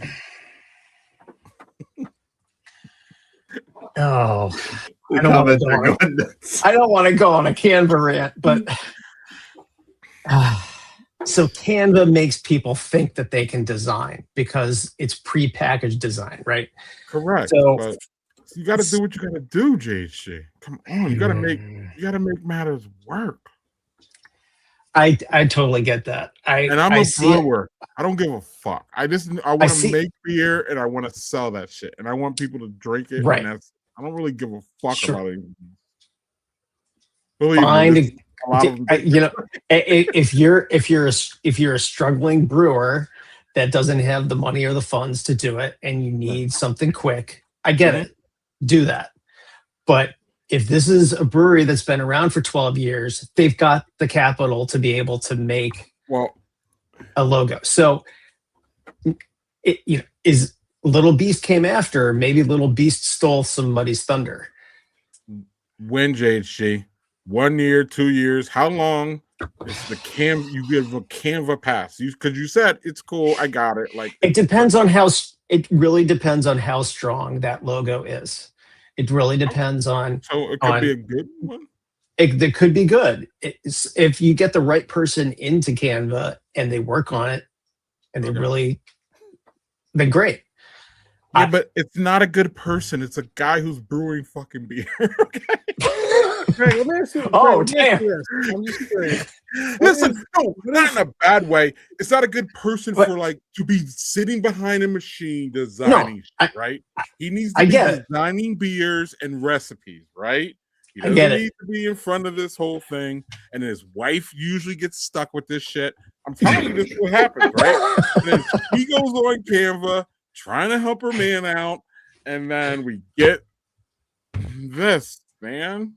And then he's like, whatever, I don't care. I just want to brew beer back here. You're not going to use it after I spend 7 hours making this and you asked me to? Oh, man. Right. Right, JHG. Right. So now, right. he may hate it, and he shouldn't because he didn't do shit, actually. Right? I could be part of my book club. I had to cancel on Denise because I had a logo. How long does he get to wait, JHG? So he tells his wife, like, look, whatever. Anyway, JHG, did you have a number for this before we forget what the hell we're doing? Well, I do want to say, I actually like that the initials in the middle and the way that that's constructed. That's going to take time. That takes effort to actually do. So somebody really spent the time to put that together. That's not a Canva thing. That's an illustrator. That's an artist doing that. So that helps to elevate it a lot. So because it worked. I'll put it up at around 7.2. The structure of it is really bugging the fuck out of me, though, because it's so much like the other one. I swear they either use the same template from the same designer, or the same designer used the same template between the two of them, or something, because and the fonts are almost the same. They're very, very, at least the main company name is similar. Clearly not Southeast and Ported. What is Ported? That doesn't sound like an abbreviation for Portland at all. Ported or. They have 3 locations, so it might be a part of town. True. If that makes sense. How some neighborhoods are called. I don't know. That's my guess. Greg, what would be the equivalent of someone brewing in a Canva style brew machine? Mr. Beer. Doug, you have something over there, don't you? Yeah, Greg doesn't want to comment. That's good. All right, so I have an NA beer for a third, so I'm going to go with a Sunbeam. Oh, Go Brewing. Ta-da! that's good stuff. Oh, Yeah, we had so- that guy on, didn't we? Yes, we did. We had Seth Mullinax. He was on here. He actually broadcast from my downstairs here. This is a German malt. It's a German pill. So we'll see how that is. It better be snappy. I hope. Unfortunately, I cut my fucking fingernail, so I It's good can't stuff. hardly get the goddamn thing open. You better watch it, man. We're at the age where you can bleed off from that shit. That's true. I could like peel my fucking nail off. Yeah, watch yourself, man. Look at that. Oh, It's okay, lovely. okay. Looks like a beer with a dirty ass glass. Yeah. Which is funny because I bought these brand new. I watched them once and they look dirty.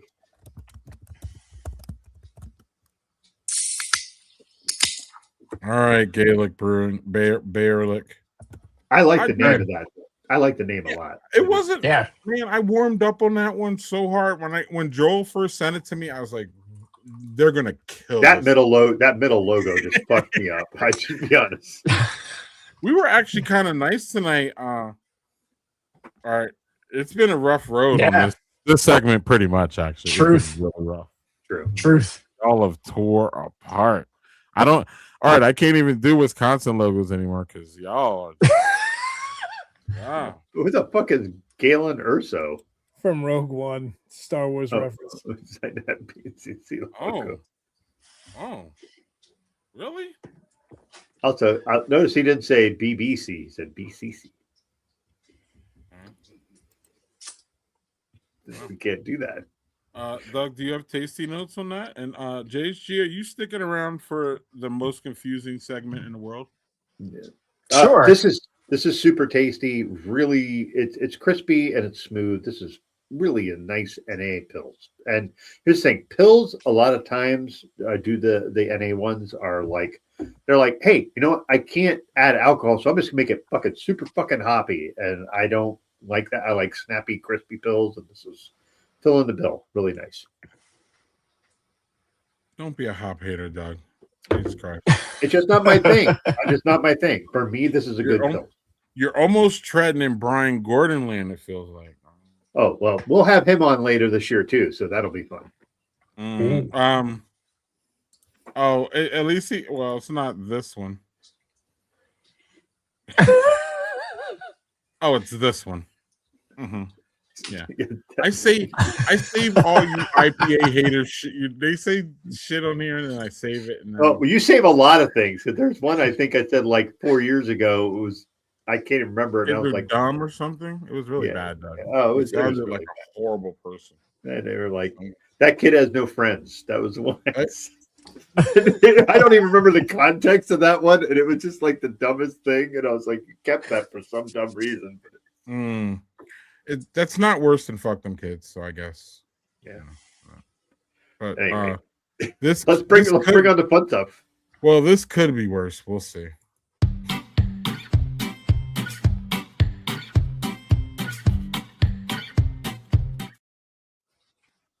So, Art, again, I don't think you've seen a recent show, so you don't know. But we have a controversy. Oh no! And it's absolutely worse than the top sheet thing. And I didn't think that we could actually get worse than the fucking top sheet thing. The fact that Doug does not have top sheets in his own house. I get it elsewhere, but wow. Anyway, we're good. I think we're over that. I think what we're not over though, all right. And I'm pretty sure I know where you stand on this one, but I need to make sure. This is a controversial emoji. In fact, it could be one of the most controversial emojis in today's age. Why, Art? Do you know why, or do we have to explain it to you? Is Art there? Oh, I'm here. Yeah. There's so many different ways I possibly could go with this.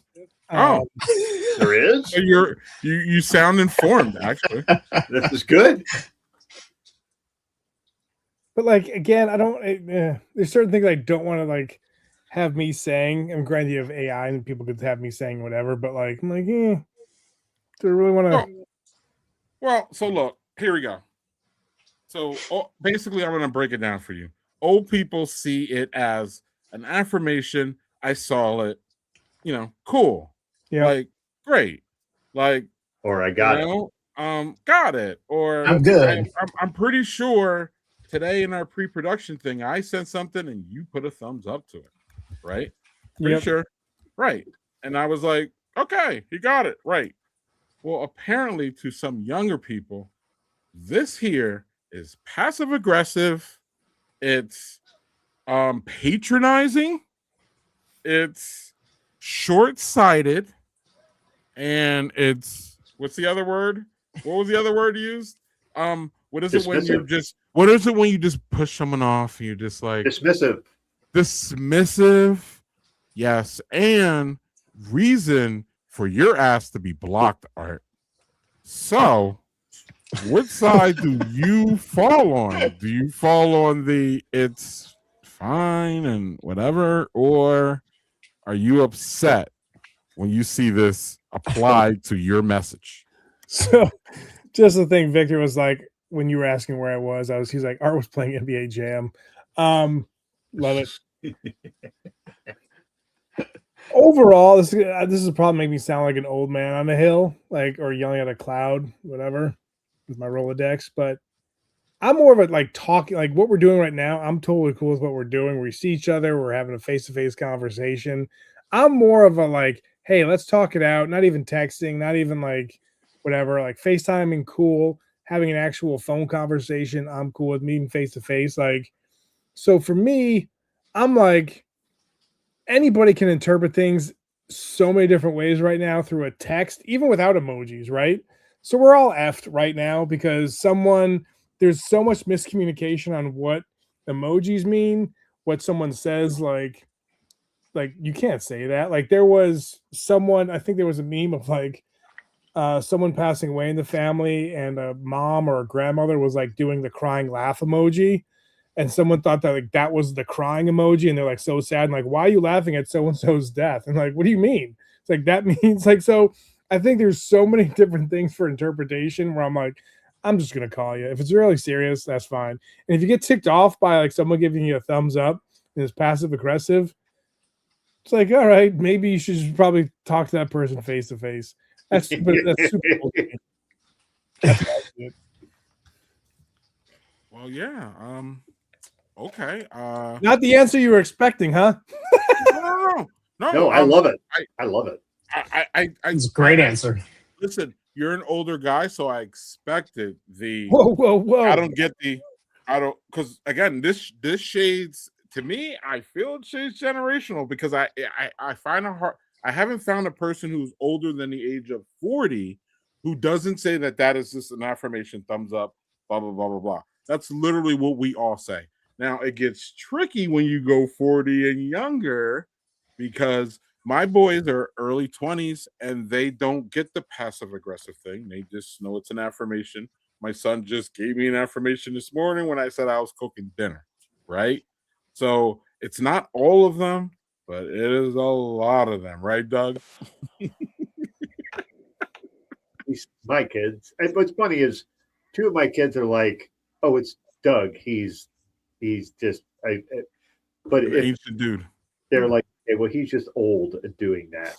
Right. Yeah. That's how they do it. And again, they are not wrong. Yeah, and there's friends I talk to online, and they'd be offended that I was thumbs upping something they said, and they're oh wait, it's Doug. He just hey, I'm the old guy, just fucking a thumbs up. Great, cool, gotcha. Wow. See, it's a thing. So I'm grandfathered in because I'm old, like a grandfather. Apparently. And Art, literally, we ask every guest now about the thumbs up because we're just still so confused. So we don't need to hear from JHG or Doug or me anymore because we've said it a gazillion times. Y'all can go back and watch it before. And also, you can figure it out. We're old. So again, you know what we think. Anyway, this is one where you could fully categorize a whole fucking group of people. Not even worry about it. Old people like the thumbs up. Young people.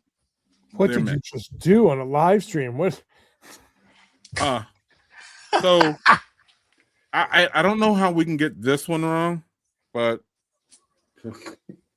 Doug laughs, so Doug goes first. What's the funny thing? I don't know that I've ever used this emoji ever.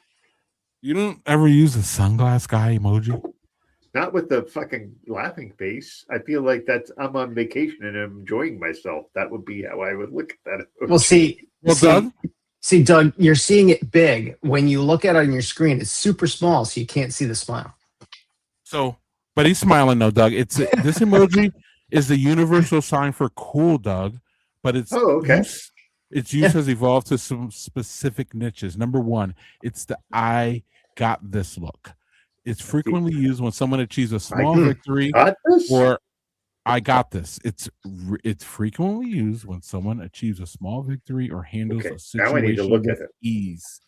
Number two, confidence and swagger. It's used when you're feeling yourself, your outfit, or your latest accomplishment. Number three, literal sunshine. Sometimes people just use it on a sunny day and they're just actually wearing sunglasses, Doug. And number four is the deal with it vibe. It's slightly provocative. It's used to make a point. You intend to argue further, Doug.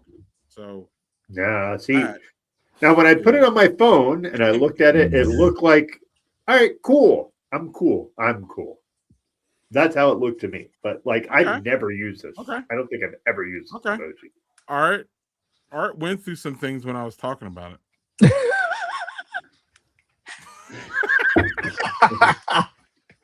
I look at it as like I just bought the sun blocker glasses, so now I have two for the price of one, and I saved some money, so I'm excited for that because the economy is going to suck right now. So it's winning as much as I can save. Does that work? That works. Blue blockers, baby. Put these on as a shocker, man. I love these blue blockers. Okay. JHG. I rarely use this, if ever. I would any of those descriptions that you read off, those would apply. As we said earlier, context is everything. So how you use it, when you use it, that's when it really matters. You said that about all of these, though. Are you more likely to use it now? No. Okay. This is a chill emoji. I've used this. Y'all know I'm a heavy emoji user, and that's why we have this damn segment, because apparently I'm sending missed messages all over the internet, Art. So there you go. Yeah, there you go. There you go. Well done. This is a chilling emoji. I don't know. I rarely use this one. I want to use it more, but the context is key. I don't know. I wonder how the kids can make it a hateful one. Anyway. How they can fuck it all up. All right. So this one here, y'all, is interesting. This is the face with a diagonal mouth emoji. What it means is skepticism, disappointment, and feeling mad. When to use it? When you aren't necessarily angry, but you aren't impressed either, JHG. It's the visual equivalent of saying, well, that's awkward. Or I guess we're doing this now. The vibe is resignation. It's the face you make when the coffee shop is out of oat milk and you have to settle for dairy, Doug. All right, so you want me to go first? I don't know. I guess. Mine, this is almost like the sort of eye roll emoji for me when I use it, like, okay, like, all right. Like, just kind of, like, it's like if you have the face where people are like, that's kind of how I look at that emoji. Like, that's how I use it. But I could see the other things you mentioned, but like for me, that's just how I use this. Like, do you use this one, Doug? I do. This is actually more something where it's like, or like, that was dumb. Like, okay, I think that's ridiculous. Like, that would be how I would use it, if that makes sense. Art, do you use this one? No. No. But here's the times I would. And what if I use it to you? What would you think if I use it to you? Me? Yeah. What did you say for me to use that to you? That means you are showing me the first concepts of Ned Flanders in the Simpsons character with his mustache being a little askew. 2, you just tried gas station sushi because that's all they had, and you were wondering why you made that life decision. That's a good one. Mhm. Or you're maybe reenacting or showcasing the weird part in Pulp Fiction when Bruce Willis wakes up and they have someone in a mask. Like, That's Jay- Beaumont. JHG, what did you do to make your son send you this? What did I do? What did you send to your son? What Well, did you like, send I to mean, your son? what did you have, Make him JT? remark he like, changed his you son's design in Canva. there you There go. it is. There it was. Dad, I had to quickly make something for school. Why are you yelling at me? Right. I learned it from That's watching the- you, That's Dad. the face I'd give him. Learned it from Yeah. watching Canva you. shit in our house. So I'll answer. If This- I said in our family group chat or our group chat with just them that fuck them, I'm not making y'all lunch, I think I would get something like that. And my kids are adults, so I cuss at them. When I see this, I think, Inappropriate. really? Like, really? Mhm. That's a good way that could be used too. Good call. Mhm. Good call. Yeah, it's one. It's not really a positive one. Yeah, it's in the same wheelhouse, like Doug said, as the eye roll. It has that, really? Like, what? Are we doing this? Yeah, when y'all talk about news, this is one I like to use. Just Yeah. What do you want me to say? Like what? Like Yep. I don't know though. I love this one the best though. So this one takes a lot of my gas. So especially with dumb shit. Oh, yeah, the shrug. You know what that is for me? It's the 2 dots and a straight line across. Like, Oh, yeah. I use that one a lot. Like, or you can say that? no, I'm just saying that's that face I use for this a lot too. Yeah, that straight line mouth. Yeah. Yep. All right. I like Well, that. it's getting to be that time.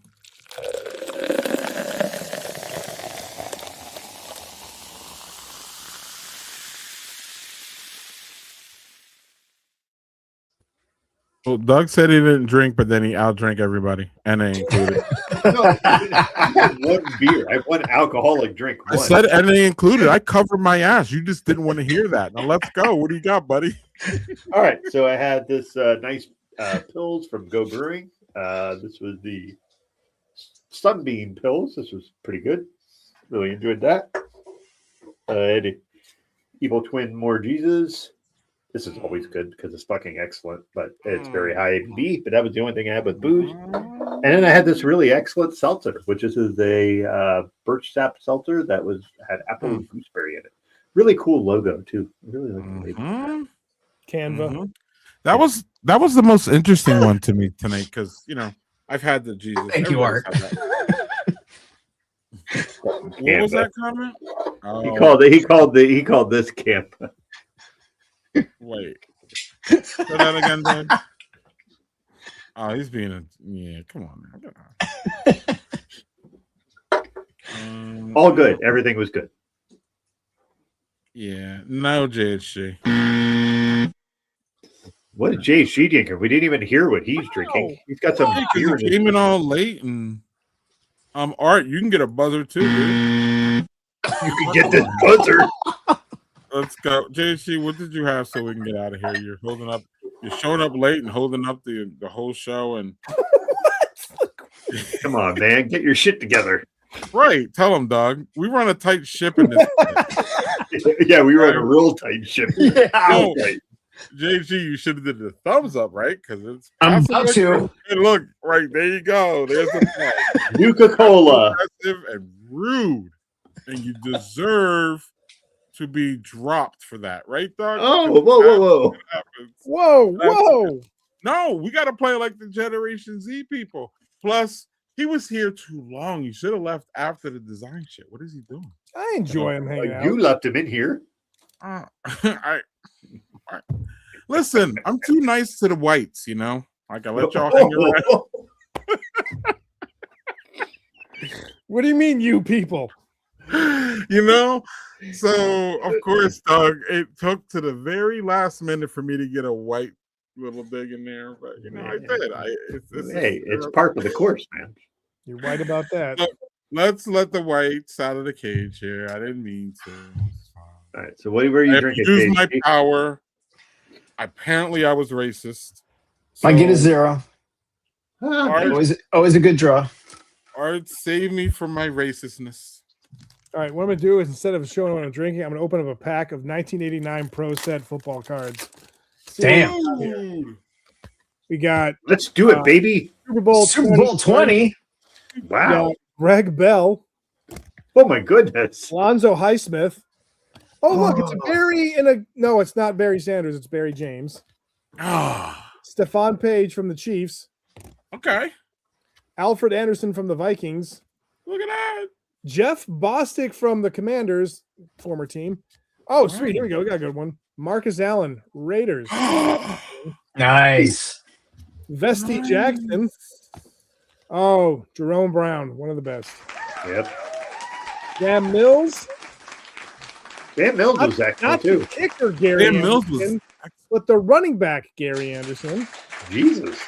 Mark Carrier. Bruce Armstrong. And before the Bosa brothers played in the NFL, their dad played in the NFL. So there you go. Oh, yeah. Look at that. Wow. Of course, I had to end up with a white player, right, Greg? I mean, come on. I mean, what are you going to do? I would like to point out that Jeff Bostic was a South Carolina Football Hall of Fame inductee. Look at that. Where'd you get that? Where'd you pull that trivia from? Google, baby. He was also inducted into Redskins Ring of Fame. How about one pack? One more. Let's do it. One more. Let's do it. Here we go. Let's see who we got. Hoops. Doug will love the hoops. Yes, I will, because I might know some of these guys, actually. Mark Eaton. I know Mark Eaton. Del Harris, coach card. There we go. Ricky Pierce. Pierce, baby. It's like okay. So there's a theme here. Look, coach and player from the Bucks. Then you got Larry Nance, very formidable player for the Cavs. And who's up with him? Oh, look at that. Lenny Wilkins. Dude. Hall of Fame coach. Stacey King. Sky King, baby. Scottie Pippen. Nice. Nice. One of the greatest logos of all time. Yes. That's a good logo, ain't it, JC? Yes. Randy Brewer. I don't know who that is. Derek McKee. Oh, I know Derek McKee. Joe Wolf. Okay, one of the best names in basketball of all time. Mookie Blaylock playing for the Mookie. Rick Smits, the Duncan Dutch. No, wait. Yeah, it was the Duncan Dutchman. I know. He was a Duncan Dutchman. Dutchman. Oh, great. Roy Sparrow from the Kings. That Kings logo, where is it? That Kings logo is pretty, that's pretty good. That was not in That's sweet. Yeah, that's underrated. And last but not least, the man who ripped out the New York Knicks hearts in so many different times, Red Miller. Look at his glamour shot in the back. That's a great goal. He wasn't even the best player in his family. Nope, Cheryl. Cheryl was by far a better player. Yeah. Also, what was the one guy you said? God damn it. It was Mookie Blaylock. Also, the inspiration for the name of Pearl Jam's breakout record, 10, because of his number. Oh, nice. Yeah. They love Mookie Blaylock, so they named their first album their breakout. Can't get any more whiter than that. Yeah. You're welcome. knowing random facts about Pearl Jam. Hey, I want to get this backed up by Imani. Imani backs me up, so fuck you with your white trash. Maybe he was saying yep to my comment about you can't get any more white than that. Maybe he was. I was thinking it as a white guy. I would assume that it was about me. So yes, you're white about that. Yeah. While we're talking about the old basketball players, how many kids does Sean Kemp have? 25. That is the most 90s phrase I think I've ever heard. I ran into Sean Kemp at a gas station and signed my blockbuster receipt. in my starter jacket. My starter Yeah. jacket. There you go. Okay. All right, Thank you, y'all. Monty. All right. Thank you for joining us. Thank you Yeah, for Where having me. can I we appreciate find it. the Art of Fatherhood? And what have you? Can you tell us about some people that you have coming up or Yeah, just recently come I out? think you guys will appreciate this one. Next week on Monday, I've got he now writes for ESPN, but he's written for a whole bunch of different magazines. Tom Janot. He was the inspiration when he interviewed Fred Rogers from Mr. Rogers' Neighborhood. The movie that came out was inspired by that whole article with them when Tom Hanks is in that movie. So I talked to him.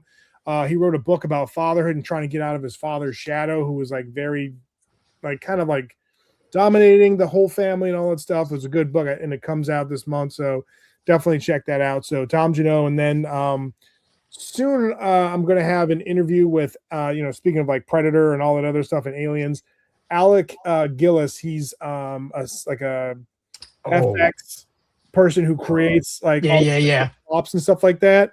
He's Mhm. awesome. We talked for about an hour. His one of his daughters, he's got 4 daughters. One of his daughters works with him and stuff. They worked on a movie together, so that's going to be coming up as well. So those are the two things to look out for.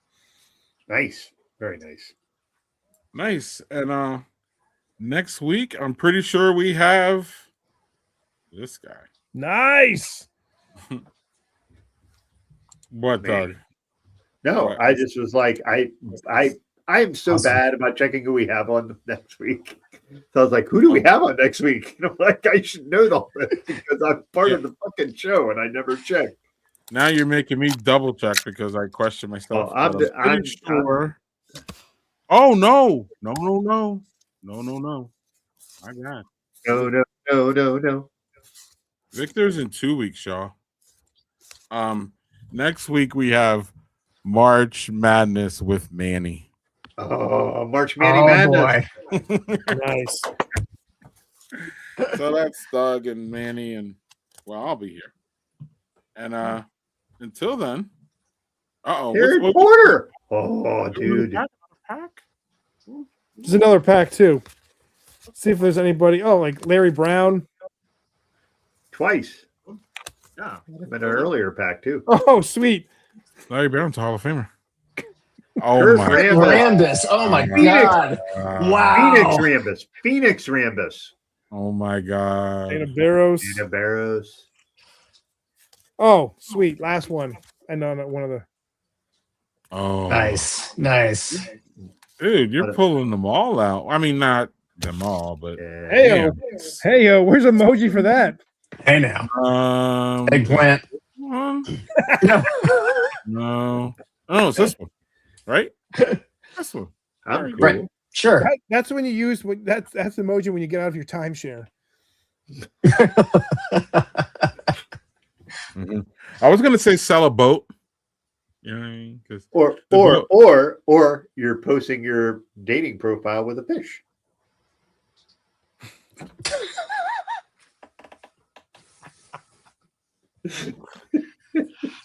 Not Yes. that one. That.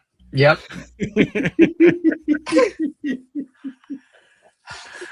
All right, A y'all. big difference when I drink and when I don't have booze because I'm still a fucking ridiculous idiot. But this Mm-hmm. That was Doug. I love your self-awareness. And on that note, I guess we'll say goodbye unless Art has more cards. I do, All right. but we gotta go. So good night, folks. Thanks again for having me, guys. Always good to see all of y'all. Thank you. Oh, Thanks for being good on. Good to see Art. for post-production, y'all. Sorry. You can't even pay for that shit.